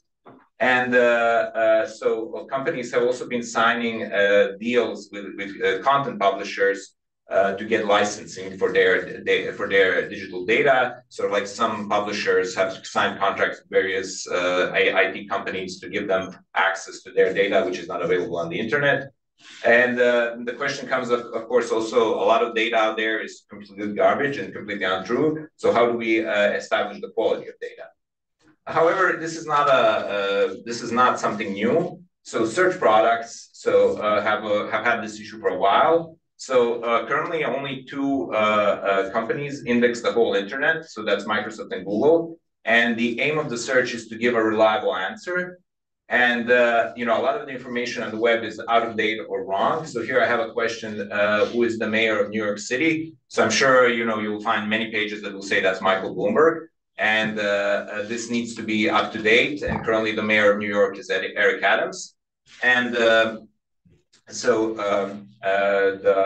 way we actually do this is this is very well known, is that some data sources are actually more reliable than others. And one of the most reliable things is actually the English language Wikipedia. Because you can check many times, for example, somebody dies, you hear the news and you go to the Wikipedia site and it's already written there that they died that day. So it has a group of very devoted fans who keep it very accurate and up to date. So yeah, and it's one of the most reliable sources to verify things. However, some people are not all that happy with using their data that is publicly available on the internet. So there are some lawsuits. So here's a title from New York Times, where the Times has announced suing OpenAI and Microsoft over copyrighted work. So the question of fair use is whether if your child learned how to write like some New York Times author, do they deserve a compensation? What is with the AI if the AI also learned something from it? There's also a question of locking out content. So some companies are making deals exclusive. So there's a publisher who has been in existence for, let's say, several years or hundreds of years, and a company approaches them and wants to use their digital content to train models on. But then the contract becomes exclusive, meaning only that company has access to it. So are they locking out other people, and is this good for the consumer? And there are all kinds of monopoly lawsuits around it. So this is a bit of an outdated slide, but it tells you about the size of the models. So they've been going pretty, they've become pretty large. So my advisor was telling me once a story how when he was a PhD student at Berkeley, he was in the statistics department, how any model who had five parameters was considered useless because you could fit anything to it. But now we reached the point where 10 to the 12 is no longer unachievable. And to fit these models to the data, what we call training, the operations are extremely complex. There are billions of documents, and you need an advanced computer infrastructure for that. And so this can last days, weeks, or even months. So on the server, so some servers might fail in the process. They might, the data center might lose electricity or some malfunction might happen. And so you have to have the capability to do things in steps. So that just in case in some steps something fails, you can move back to the next step. And also, not every data center is fully available for the data training. So depending on the capability and resources, they might have to be moved. So this is one of the images that Microsoft has released of how ChatGPT was trained. For example, they started in North America, but then once they finished the step, they didn't have the resources in North America anymore. So they moved it to the Middle East, and then they moved it to Europe, and so on. So it's a pretty complex system of the architecture. And this was publicly made available. There's a YouTube video on what runs ChatGPT. So it's a very complex infrastructure with specialized chips and so on. Okay, so that just gives you the idea that inserting new data into the model is very difficult and practically impossible. So the issue has also become you have this infrastructure needs to exist, and companies have been going around the world and developing data centers. So these are some of the titles I pulled from the Wall Street Journal. So how Microsoft is investing $4.8 billion, Oracle is investing $6.5 billion, one in Italy, one in Malaysia. And, our digital lives need massive data centers, so, they need to be there. And unfortunately, amid that, we are running out of power. So, and it's becoming a challenge where to find enough power. So unfortunately, that's also creating some problems with the environment because, some city, so this is an example of some city who promised to close their coal power plant, and then a few data centers moved in, and now, if they close it, they won't have enough electricity for the city. So there are some issues there. And there was a recent news that Microsoft essentially reopened. There was a power plant that was essentially idle. And they made a deal to reopen it exclusively for the purpose of data centers, and it's going to be built very close so that they can make that they can power the data centers as much as so that you don't lose the energy in the transport. So also data centers have been causing some discomfort for the people who live near them. People are very idealistic. This IT company is investing, and there'll be jobs. But then sometimes this becomes a bit not ideal for the people who live nearby. Okay, so I've given you the idea of what are the challenges of fitting the models. So how can we improve them so that we get real-time data? So, as I said, the language models produce information based on their knowledge base. Knowledge base cannot be updated instantly. Some examples are general information. So those are like what you get by your usual search engine. So like, recent news, events, financial and traffic information, and so on.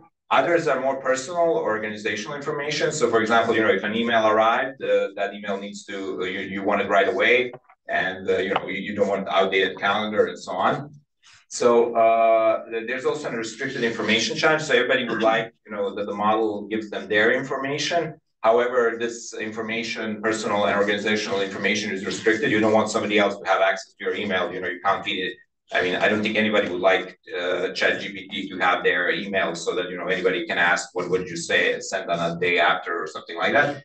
And what we would have to actually do if we wanted to give everyone a model that would support their own data, we'd actually have separate private models for every person or organization, which is, having in mind the cost of developing them is impossible at the moment, at least. So what people do is they turn to a method called retrieval augmented generation, so-called RAG. So this is the technique that enhances the capabilities of large language models. It integrates the process of information retrieval with text generation. It allows models to access and utilize data from external knowledge sources. So how it works, so when you ask who is the president of the United States, it goes to the external knowledge. So in this case, Wikipedia. So it tries to get it, and then it gets information about how Joe Biden is the 46th and current president of the United States. As I said, Wikipedia is one of the better language sources. And then this is passed to the large language model. So, you tell them that the user asked this question. This is what I got from the Wikipedia. And then you can also shape what the output will be. And then it just answers Joe Biden.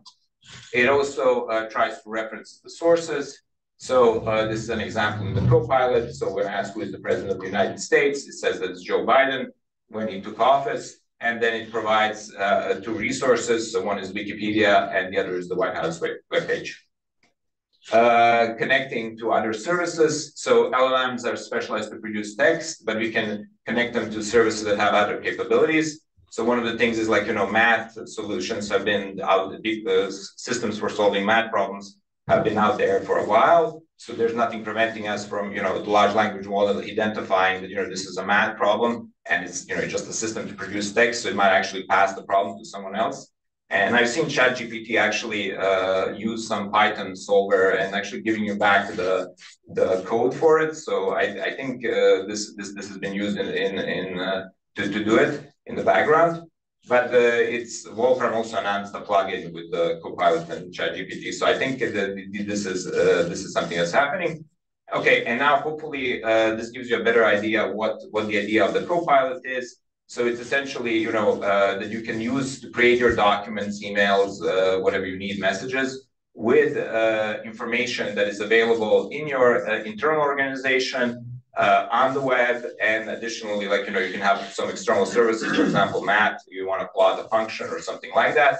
And this all goes through the language model, and there's a responsible AI layer added to that. Okay, so what are the challenges? So you can still get outdated data.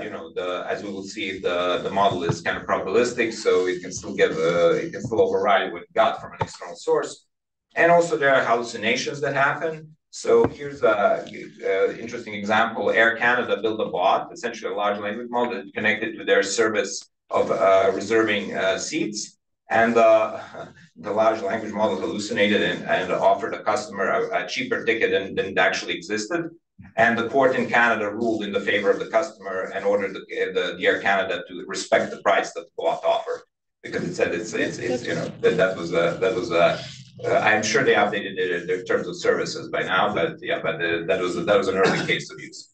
Okay, so responsible AI. So search products that work to even before the large language models, we had digital assistants, we had search. So there's a practice of trying to prevent exposing users to harmful content. And this experience is being enhanced and further developed for AI products. So we're trying to, build fair products, products that will promote fairness, reliability and safety, with privacy and security, inclusiveness, transparency, so those citations that are there, and accountability for what is saying.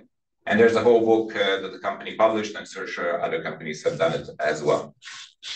Okay, so LLMs and semantic search. So this is something that helps search.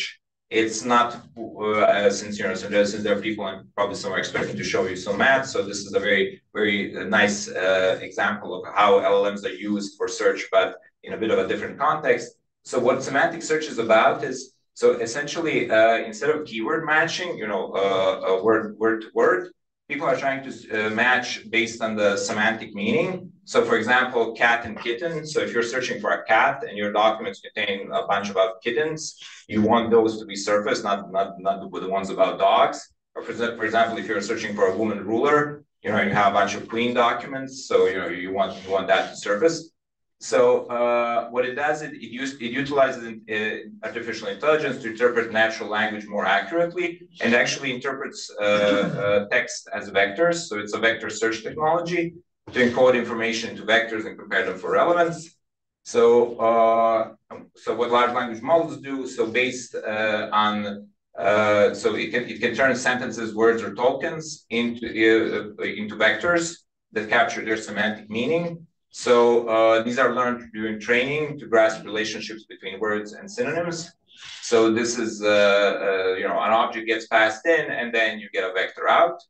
And this gives you kind of a geometry. So there was a dimension reduction here, but it essentially tells you that when you produce these in a high dimensional space. So for example, a cat and a kitten are close to each other, while the dog is closer to a house, but not as close to how a cat and a kitten are. And similar, a man to a woman, as king to a queen, and you can still say, okay, so I know these are close to each other, these are not. So it gives you some kind of a capability to do comparisons. So it essentially turns words into some kind of a geometry. Okay, and then I simplified this approach, but essentially when somebody provides a query, you can so somebody's requesting something, you can turn that into a vector, and then you have a list of documents, and then you can do some comparison based on the, it's a bit more, you break the document into pieces, and then you kind of do vector comparisons and come up with, which document is should be the most relevant to that. Okay, and so yeah, thank you for your attention, and I'm open to questions, so maybe I won't be able to answer all of them, but yeah. Okay, thank you.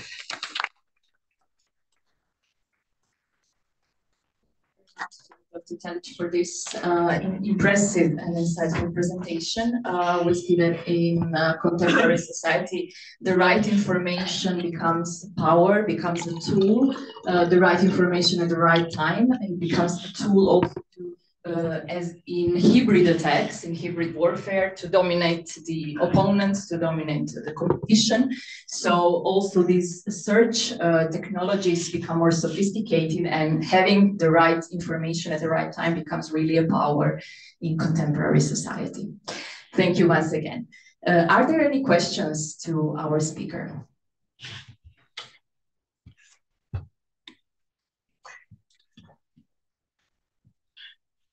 I have a very brief question. What it means to be relevant for the large language model? You mean relevance? How do you define relevance? You mean when you search for the documents, yes. or? Yeah. Oh, I mean that's based basically on the. So because you usually know if a human clicks on the document or they don't, so that's measured. So people have developed metrics trying to kind of measure whether the answer satisfied the user, so whether the user actually clicked on a document or moved on. Well, that doesn't necessarily mean that the document is accurate.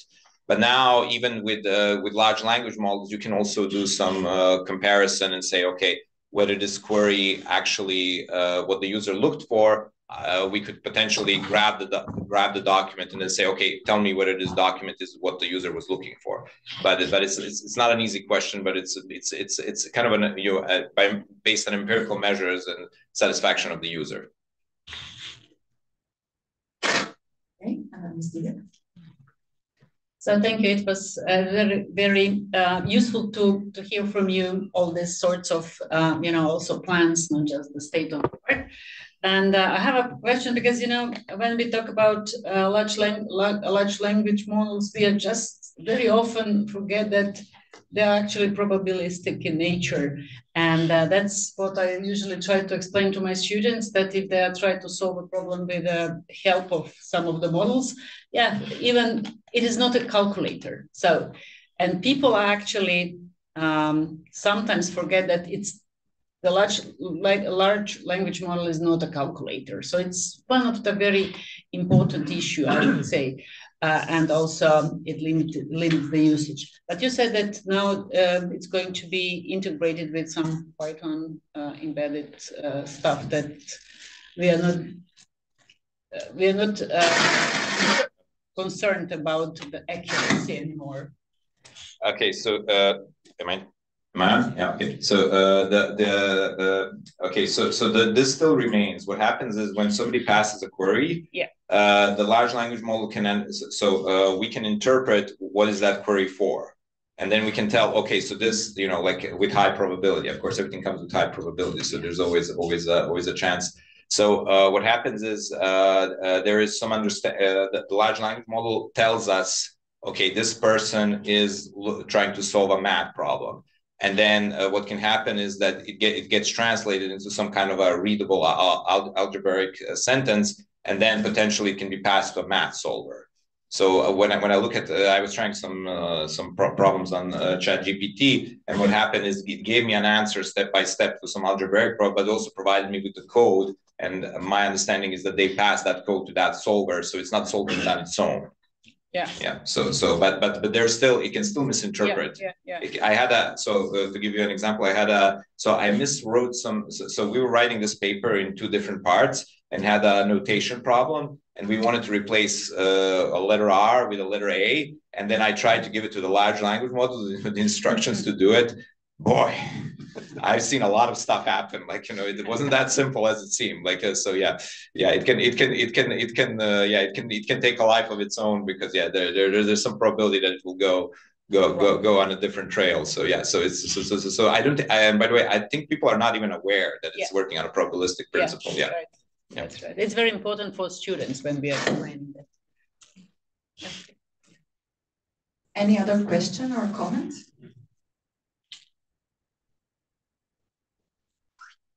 Okay, if not, I think, thank you very much, Dr. Tadic.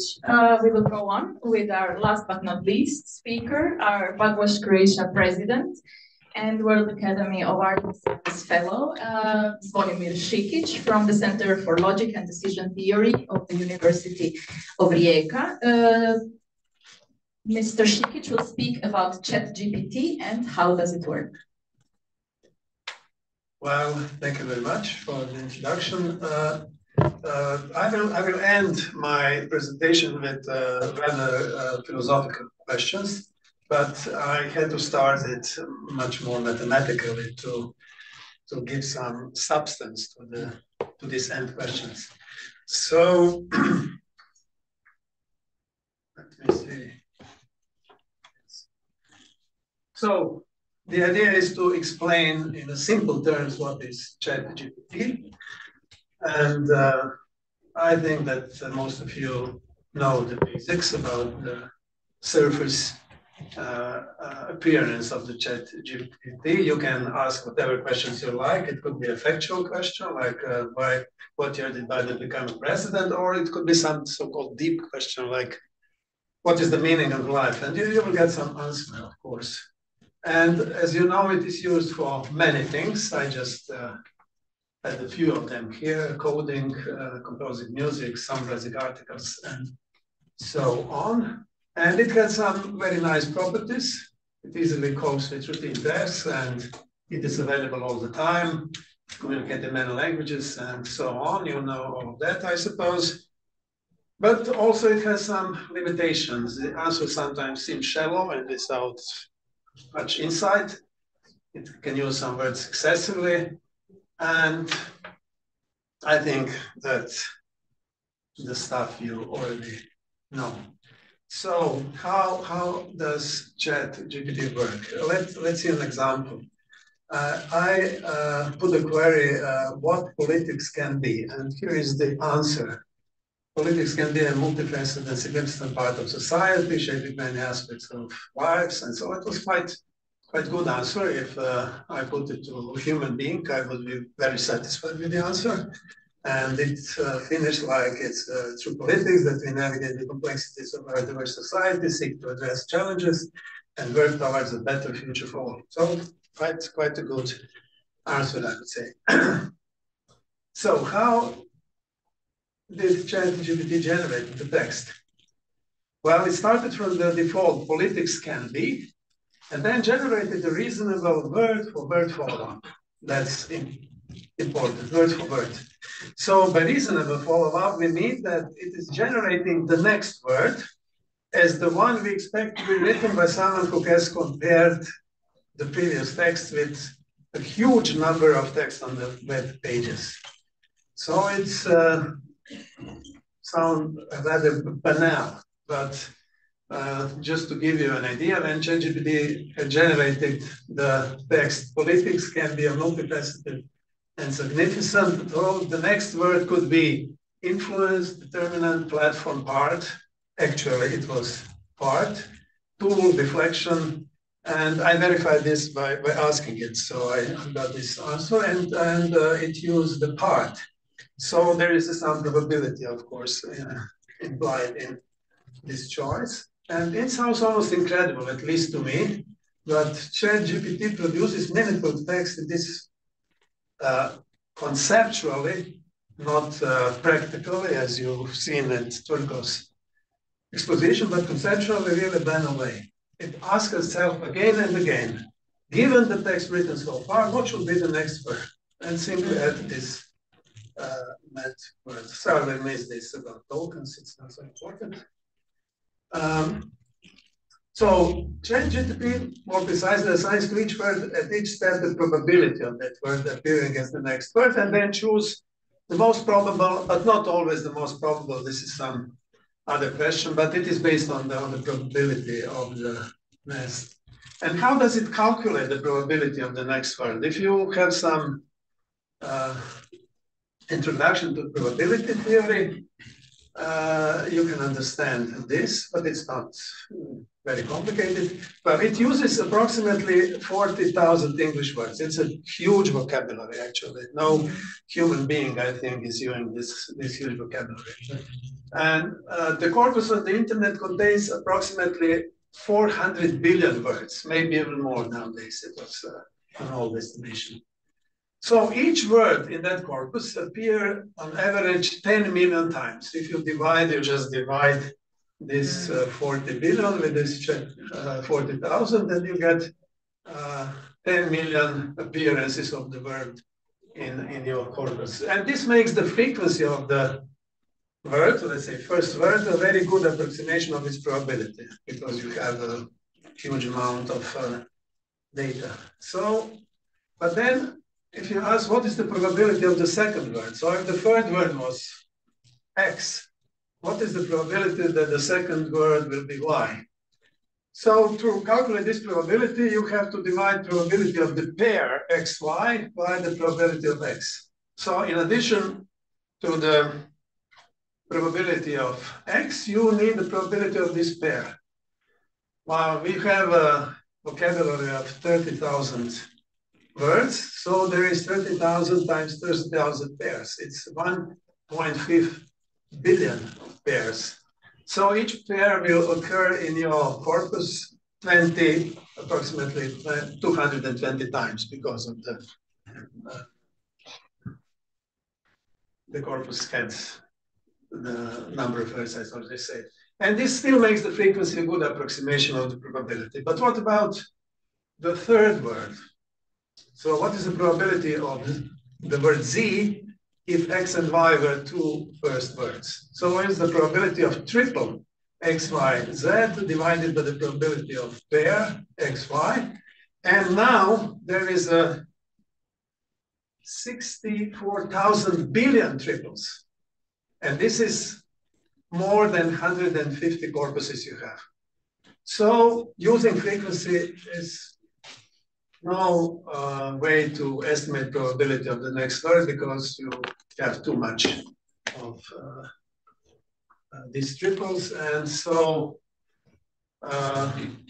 you can ask, how does ChatGPT calculate the required probabilities? Because you cannot, by the standard probability, calculate even the third word. And you know, queries are always with, you put a query with, let's say, 20 or 40 words, so it's completely. This explanation is just to show you that the ordinary probability estimation by frequency is of no use. So it is doing it by using neural networks. So we should explain a little bit what's a neural network. And I'll present the neural networks, and they are working on the task in which they are very successful. And this is the recognition of images, let's say letters. So you have 30 letters of Croatian alphabet, and you would like to recognize a letter which can be, let's say, letter A, which can be written in various fonts and in various handwritings. So how could you recognize that this is your A letter? Let me say first how we think that we are recognizing it in our brains, so to say. So we have about 100 billion neurons in our brains, and each neuron sends electrical signals with a frequency of up to tons of impulses per second. And neurons are connected in very complicated network, and each one branches and transmits signals to thousands of others. So whether a neuron will send an impulse and where it will send it depends on the impulses it has received from the other neurons. So that's the general idea. And different links give contributions with different weights. This is also quite important. For example, a photon of light bounce off the image of your letter and fall on the receptor neurons in the back of your eye. And there they produce electrical signals that are then sent to other neurons, these to the further ones, etc., etc. So signal passes through a whole series of layers of neurons. And in this process, we recognize the image and finally form the thought that we see the letter A. So that's the very, very simplified idea of how we are doing it. And the artificial neural network is just a simplified version, mathematical simplified version of this biological neural network. And one such very famous was designed in 1998 with just 11 layers. And it was extremely successful in recognizing given images. And this is the main point we should have to understand, that it was the result of an engineering process with a lot of trials and errors, without actually a developed underlying theory. There was no much of theory underlying this success. But nevertheless, the basic working of the artificial, I will now use neural networks just for artificial neural networks, is not difficult to explain. So let me give you this explanation. So still trying to recognize our letter, we can divide the image on which this letter is into pixels, let's say 200 times 200, which is 40,000 pixels. And in a black and white image, each pixel has a shade of gray, actually. So we number these shades from completely white, which is 1, to completely black, which is 100. And this image is uniquely then represented by a sequence of 40,000 integers, which can be anything from 1 to 100. And there is a huge amount of these sequences, 100 to 40,000. And the task of the task of the neural network is to assign one integer from 1 to 30. 1 is for A, 2 is for B, and so on, to each such sequence of 40,000 integers. So what is doing actually this neural network? It is calculating the function y, which is the function of x1 to x 40,000, where y is this number. Y is actually the letter we recognize, 1 for A, 2 for B, and so on. And the picture which the network is looking at is just a sequence of these numbers, these shades of gray. But now, of course, people, as the networks in general, are not always sure of their recognitions. So let me explain it with a much more simple example. So now I'm moving, you have to be aware of that, from the real example with 40,000 variables to a very simple one with only 2 variables. So now I have 2 pixels, and I'll take them to vary from, not from 1 to 100, but from 1 to 10. So I have a 2-dimensional function, much more simple than this one. And what is the idea? That for this 2-dimensional function, these are all the possible points, x1 here, x2 here, this, and you have a huge number of points, but only some of them you will recognize as letters. You know, these are the points which are in red, and all the other, which are not so easily recognized as letters you are seeing, are the closest to one of these easy recognizable letters. So idea is that you divide this area of all the possibilities into the domains which are closest to the recognizable letter. So all these points here are the most close, the closest to this one. All points here are the closest to this one. And around, you say, each of this undoubted point is the area of points close to it. And you have to devise a function which will give the right answer. So I'll now go to even simpler example in which we have still 2 variables, 2 pixels from -1 to +. It's actually not important here, but with only 3 values, -1, 0, and 1. And we recognize this definitely as +1, this definitely as -1, and this definitely as 0. And we have to devise a function which will give to all the points which are close to 0 value 0, to all the points which are closest to the 1 value 1, and to all the closest to -1 value -1. And so the network has to calculate this 2-valued function that in area belonging to 0, it has to have value 0, and so on, as I already explained. So let me. Oh, so what's a neural network? So it is you have let's say in this example, 4 layers of neurons, and you have the enter points are for 0.5 for x1 and -0.8 for x2.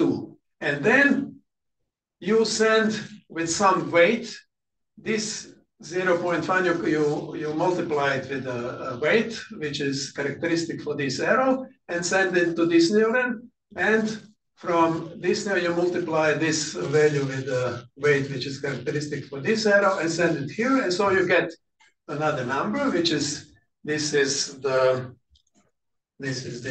weight times x1 plus weight times x2, and then add eventually some constant, which is characteristic for network. And then to this result, you apply some nonlinear function, which could be any of these functions. There is a lot of functions which are used for that. So because if you stick just to this linear multiplications, you'll get only linear functions, which are not, of course, what you are supposed to realize with your network. And so now the main point is that it is mathematically provable fact.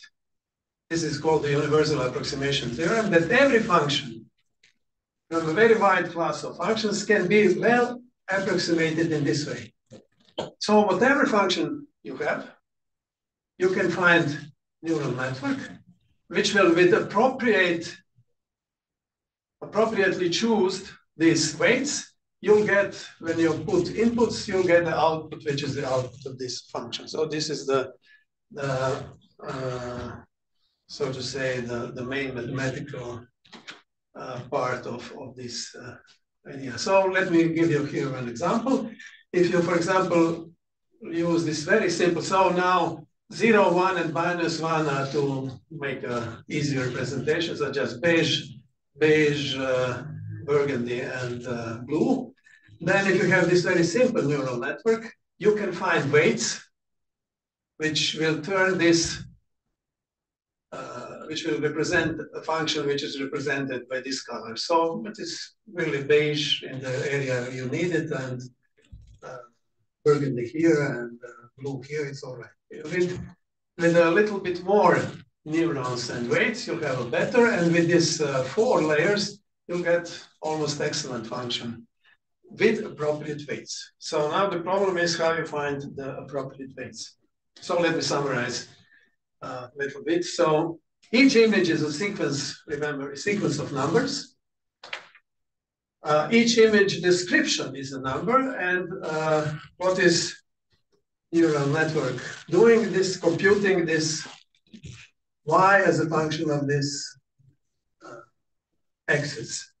And the approximation theorem guarantees the existence of a network that computes a good approximation of these functions that can solve the problem. So network selection is an engineering skill, but crucial is the size.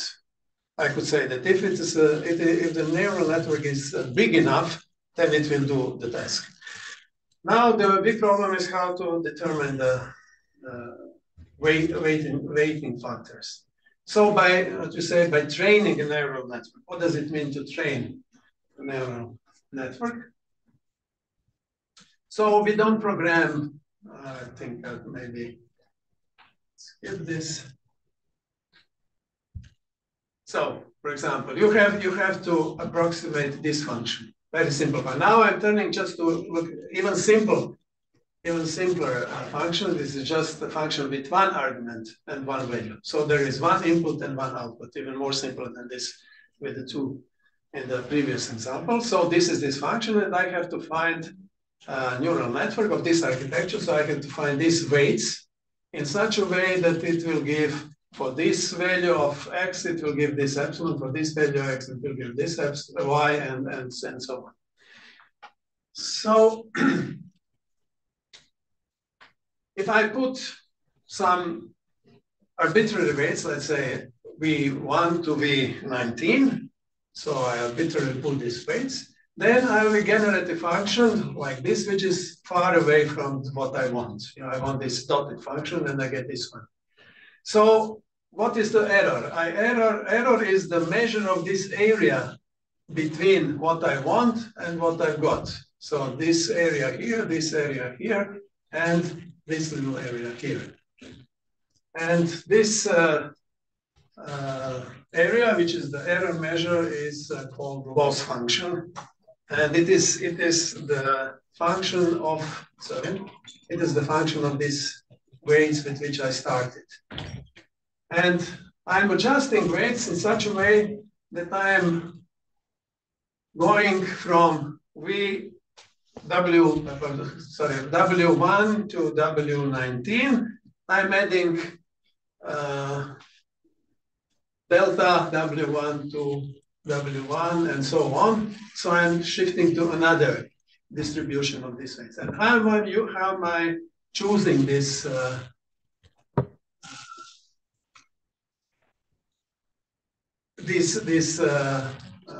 addition to the weights which will get a better function? Well, this function G, which I know, is something which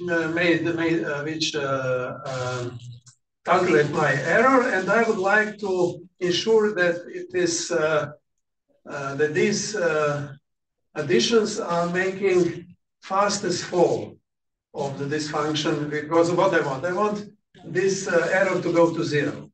So, for example, after 1 million examples training, I will get this, and after 10 million, I will get this. And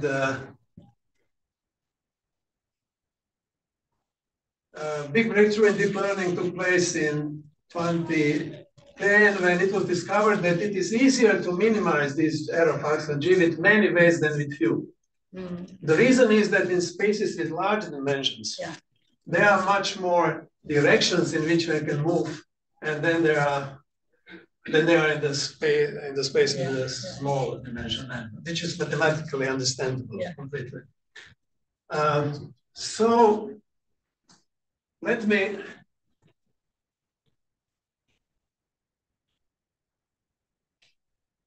that is not seen here, so because it's better there. On this.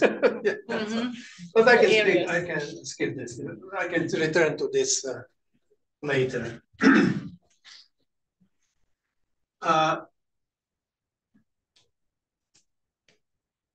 So what they are doing, this let's say AI engineers, they first choose the neural network architecture. So they choose nodes and connections. They want to train for a specific text. And as I've already said, it turns out that it is not really important. The size is the key. In addition, it was thought that it was easier to break it in smaller parts. It was realized that it is not. And I can also skip that because and after choosing this architecture, neural engineers face the problem of collecting and preparing data for training. For training, we want to have a clear examples of input and output. For example, images in our examples are inputs, and the name of the image is the output. And the preparation of such material for collecting images and naming them, this is usually require a lot of effort. This is a very complicated stuff, as you've seen in Pugwash presentation. So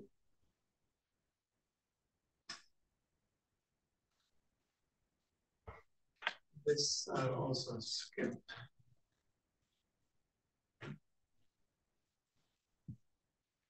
Maybe. So let me summarize. So it boils down to determining those weights that best generate the objective function, those the best that both represent the example on which the network was trained. And this is achieved by minimizing the loss function G. And then the function G decreases and eventually stabilize at a constant. If this is constant close to 0, then the training succeeded. If it is not, then we have to try again with a different architecture and so on. And I would say that this, I don't know if I mentioned that.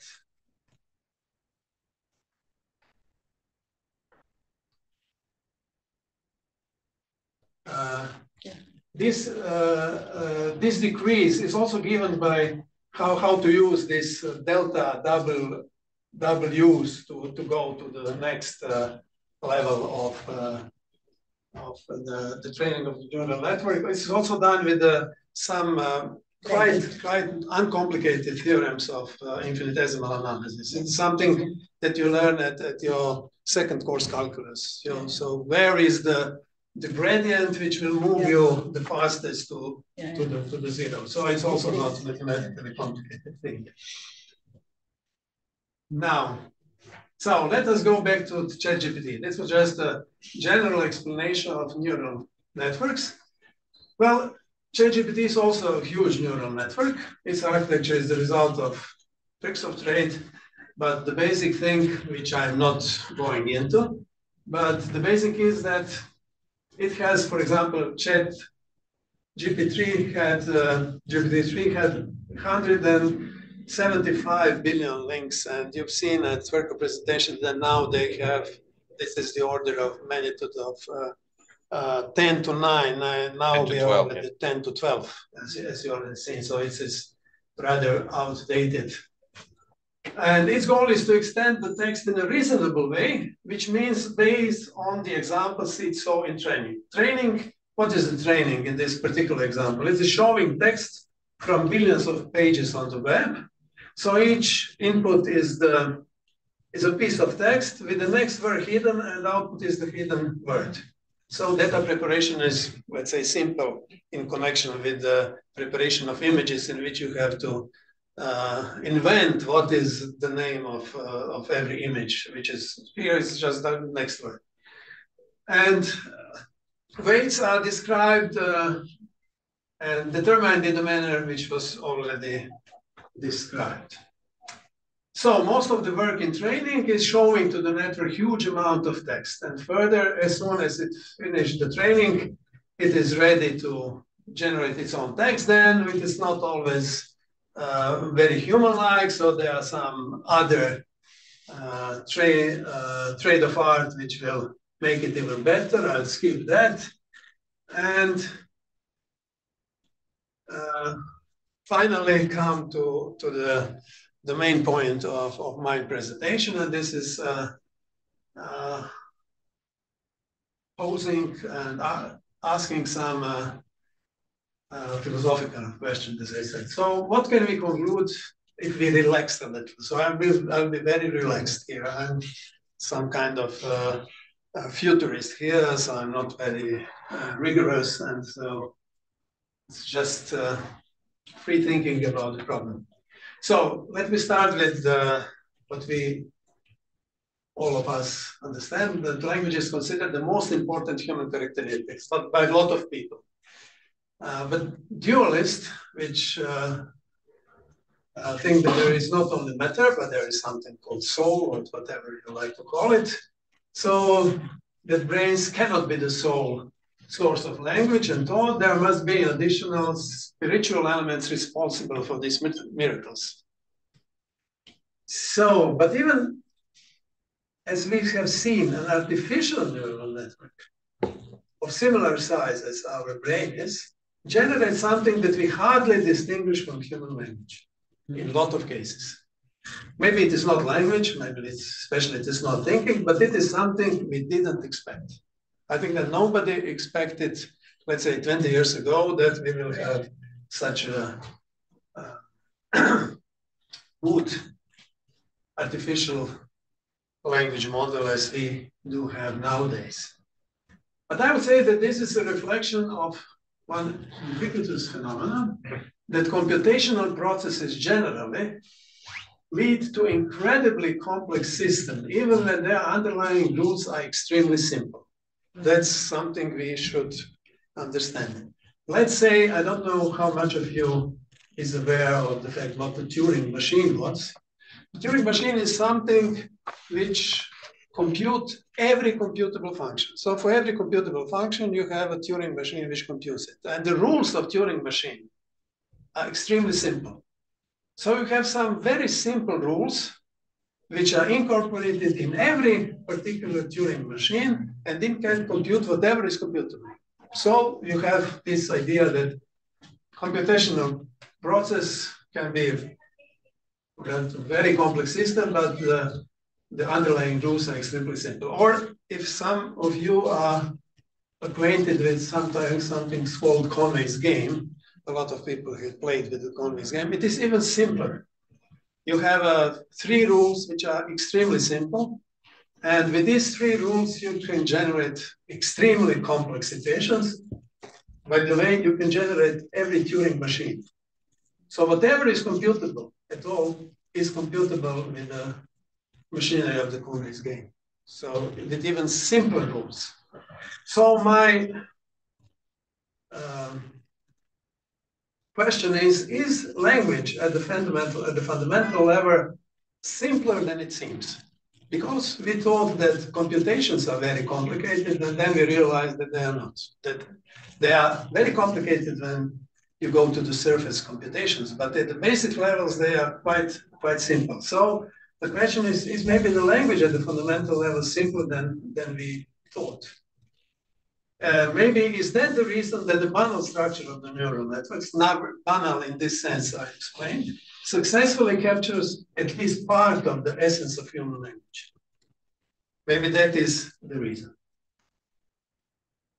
Or even more interesting questions. Are there any laws of language, and perhaps of thought, that we can discover by studying networks?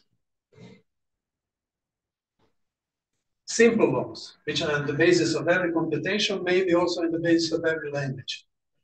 If these laws are implicitly contained in neural networks, can science make them explicit? Because maybe I didn't stress that enough, but we don't actually understand how neural networks are working.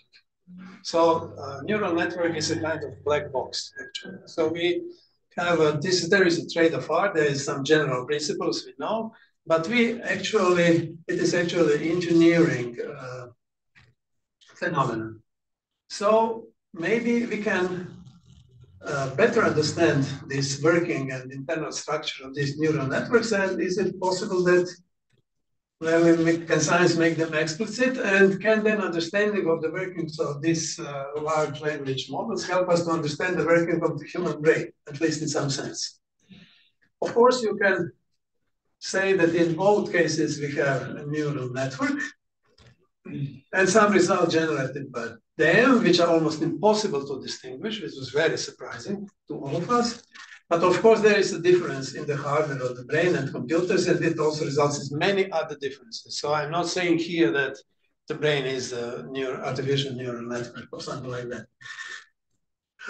Also, what is, for me as a logician, the most shocking part of this whole story is that ChatGPT does not contain feedbacks, does not contain recursions.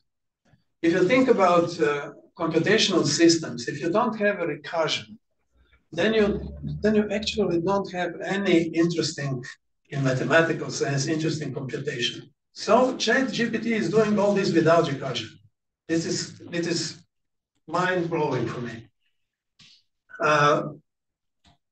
Why it doesn't have, they told me, I don't know if it's all right, that inclusion of recursion with significant limit its computational capabilities, because it is not clear how to incorporate feedbacks into system like ChatGPT and at the same time maintain the simplicity of training. So I don't know that, but I was told that this is the reason. But you see, without recursion, if you think about, let's say, arithmetic without recursion, this is trivial arithmetic.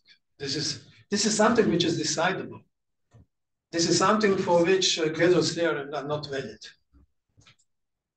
Something mathematically talking, completely trivial. And this completely trivial stuff is generating our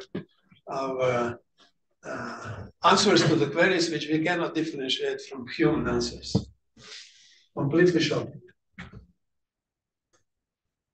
So, as I said, with all these differences, it is fascinating that the huge number of extremely simple computational elements without recursion can generate things that we cannot distinguish from anomalous things generated in the human brain. I find it extremely surprising.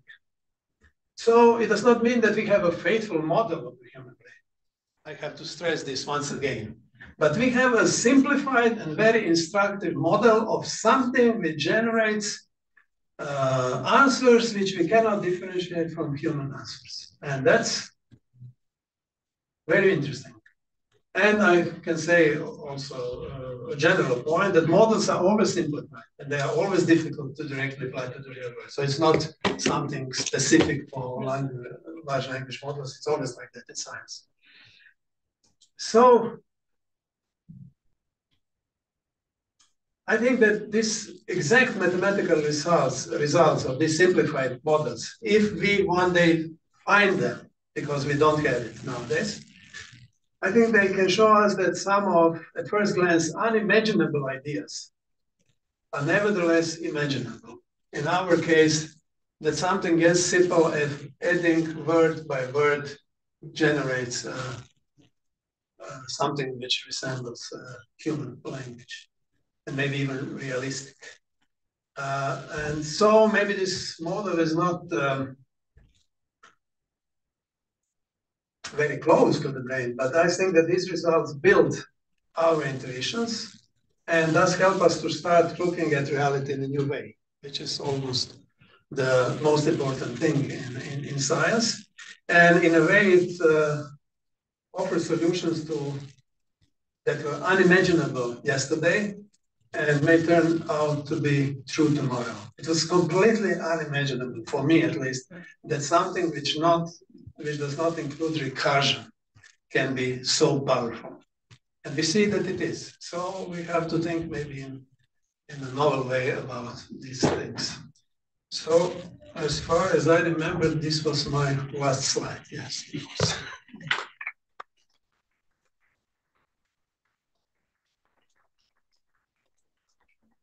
Thank you very much, Professor Šikić, for showing us how does ChatGPT work. Very complex as we see. I'm so happy that I'm just the final user. Are there any questions? Not to ChatGPT, but to Zvonimir? Yeah.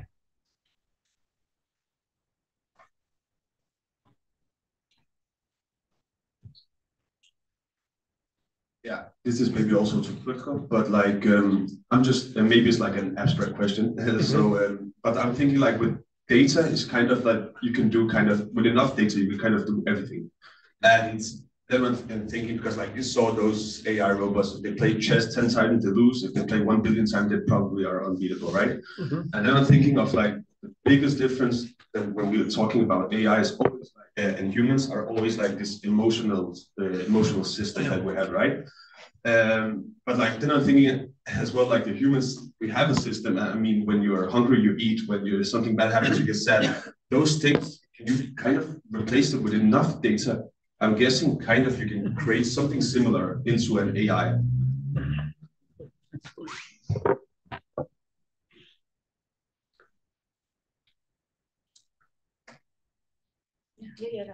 No, it works.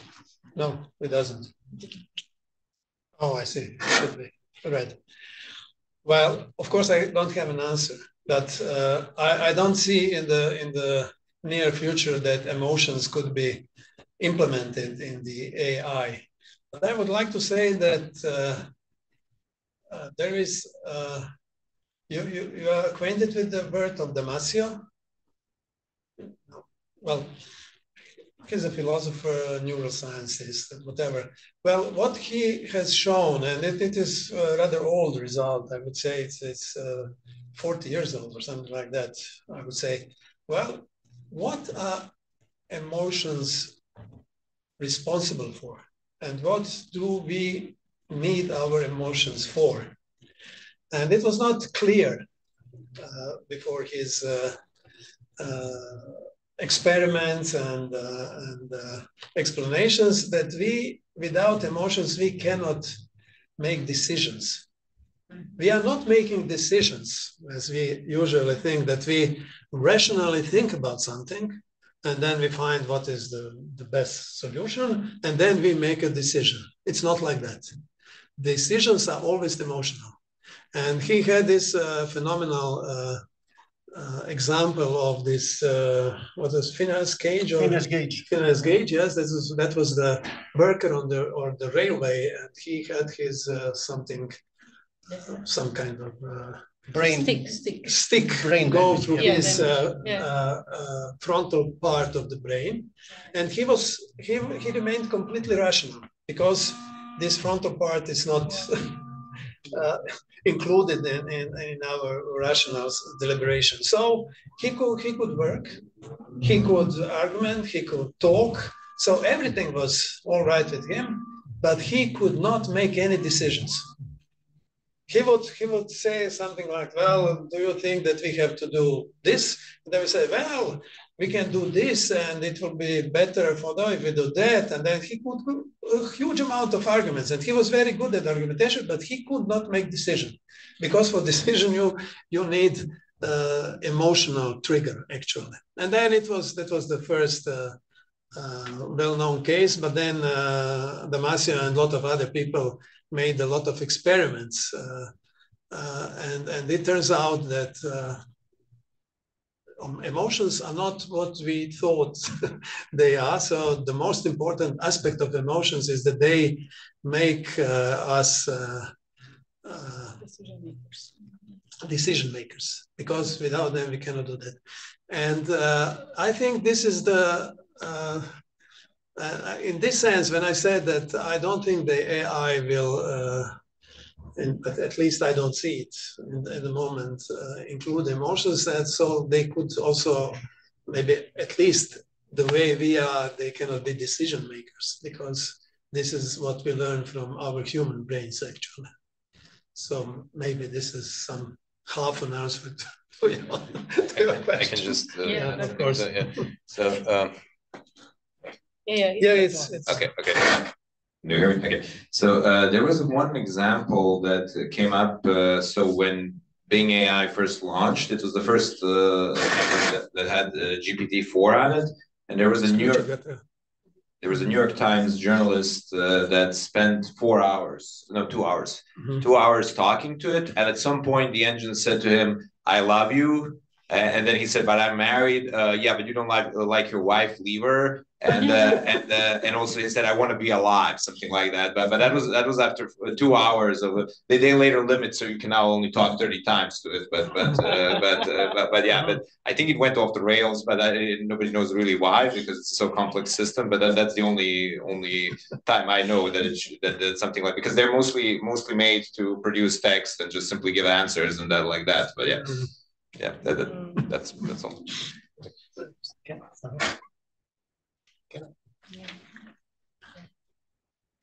Hi, everybody. This will be a kind of a follow-up to Zvonimir, even though it's actually not a question, and I kindly ask the organizers not to ask, but to raise a topic, which is a kind of interesting for me, because much of what I have been hearing now is beyond my humble knowledge on the issue. Just introduce yourself. That's. I will. I see. I will. So you are waiting. Give me, yeah. It has okay, its, sorry. Its system. Yeah. So I feel very comfortable here because I know a lot of people during my political career, actually. And I am quite proud that when I see some of these people on the street, that we welcome each other with some kind of a happiness in our eyes, because these were tough times. But I thought that both sides are somehow aware that we had at that time established a kind of win-win communication. And I'm very proud of that, because I think that the win-win term is very important for what we are doing now. So, Haris Boko, in addition to my short political career, which somehow brought Croatia to European Union and NATO, and I think that we all have to be very proud of that, is that academically, my major was the microprocessor architecture. So very much the foundation of artificial intelligence. And my doctoral dissertation was a speech recognition algorithm, what is very much, again, dealing with artificial intelligence.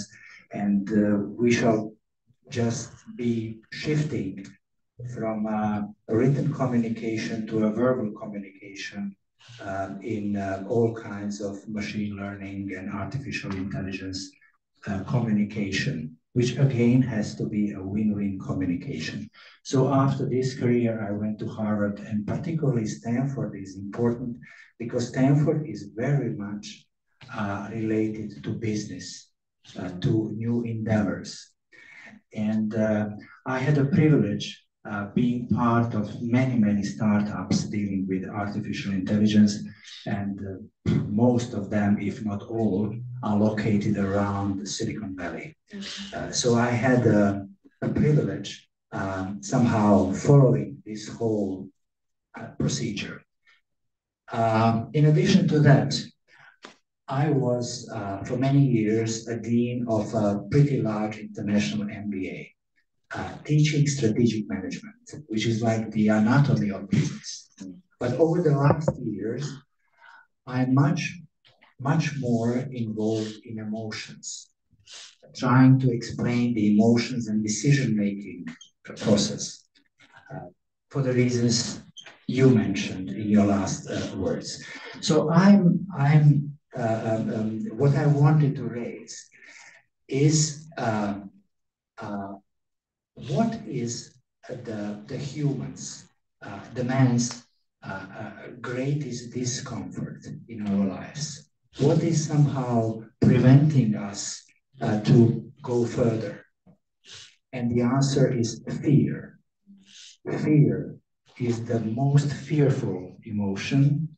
Fear is the cause of our own discomfort. Fear creates anger. Fear creates aggression. Fear creates wars. Fear creates problems in our personal lives, communication, and on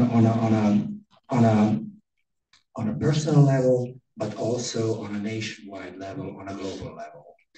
And I think that over the last years, when I am being invited to comment on artificial intelligence, that what I actually listen is a fear that machines are going to excel over us, fear that we are not probably competent now, or we shall very soon not be competent of controlling these machines. And having in mind that that this is very important for our own psychology, because over the years, humans became very much aware of the evolutionary regulatory mechanism. So we keep gorillas in cage. We keep control over elephants. We enslave dolphins. So quite clever species. And why, as entities involved in evolution, why we are so much afraid that something will overcome us? Probably because we don't want to be enslaved. If the machine is excelling over us, not only technically, but in other ways.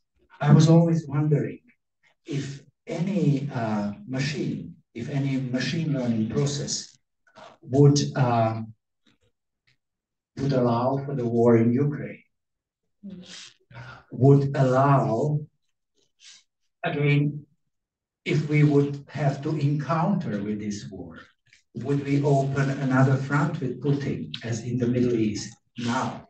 Or would we wait a bit with this until we solve one problem and then to move to another problem? Therefore, I think that we should somehow try to get a win-win situation, not to get involved in a fear, which is just making a problem for us. I think that we should encounter this fantastic new technology with optimism rather than pessimism, even though I'm very much aware that people say that the pessimist is well-informed optimist. We have to be somewhere in between, but I very much think that we should treat the artificial intelligence, what is our child, with respect and with support, and then with a win-win surrounding that would help us not be enslaved by our own emotions. So I very much apologize if this is something totally different and not addressing the topic. But I think that this is actually very important for the sustainability of artificial intelligence. Yeah. I may Is this now on? Or Yeah. It is. Yeah. Actually, it is a kind of a follow-up to this nice expose, and actually a question to Zvonimir Šikić. Yeah. I'm listening. Can I put it this way, concerning your philosophical reflections at the end of your presentation? We humans always thought that we are so special. Yeah. Then we got the first blow by, say, Copernicus, who kicked us out of the center of the universe. Then we had Darwin, who showed that we are not the pinnacle of creation, but evolutionary descendants of monkey-like ancestors. Then we had Freud, who showed that we are not that rational, but basically subconscious beings governed by subconscious processes. Are you suggesting that engineers who created ChatGPT and large language models are basically just another blow to our idea of our, grandeur or superiority or uniqueness? I would agree with that. Yeah. If this is what you're claiming, I would agree with you. Yeah, I definitely think so. And I think that this is a good kind of development in the sense that we are realizing what is really hard and what is not. People thought that some things are hard, and then we realized that machine can do that. Mm-hmm. And people thought that some other things are not very hard, and then we realized that machine had a very hard time to manage it. So I think these developments are making some kind of perspective, which is which. So I would say that I agree with you. So I would. Well, I'm a mathematician, and when I think about, let's say, this complexity of computable function, I would say that before these developments, I would say that it's completely impossible that you have a computational system or a system which does not include recursion in a sense, So now we see that we can have it and that it is very successful. So it seems that big numbers can do a lot of stuff that we think that some very clever systems are needed for it. So I think that we should be humble, and we'll definitely restructure our ideas of what is complicated and what is simple. But we are restructuring it, I would say, along the whole human history. So it's not some very new phenomenon. Maybe what is new is that it's happening much faster. Yeah. So what was in the history the case that one generation died and didn't see the changes, but now we have the changes in one generation. So from the human, particular human point of view, the changes are very visible, which were not during the history. But if you look at from the eye of not one life, but from let's say history, then you see that it was happening all the time. But this is the big difference. I say in all respects.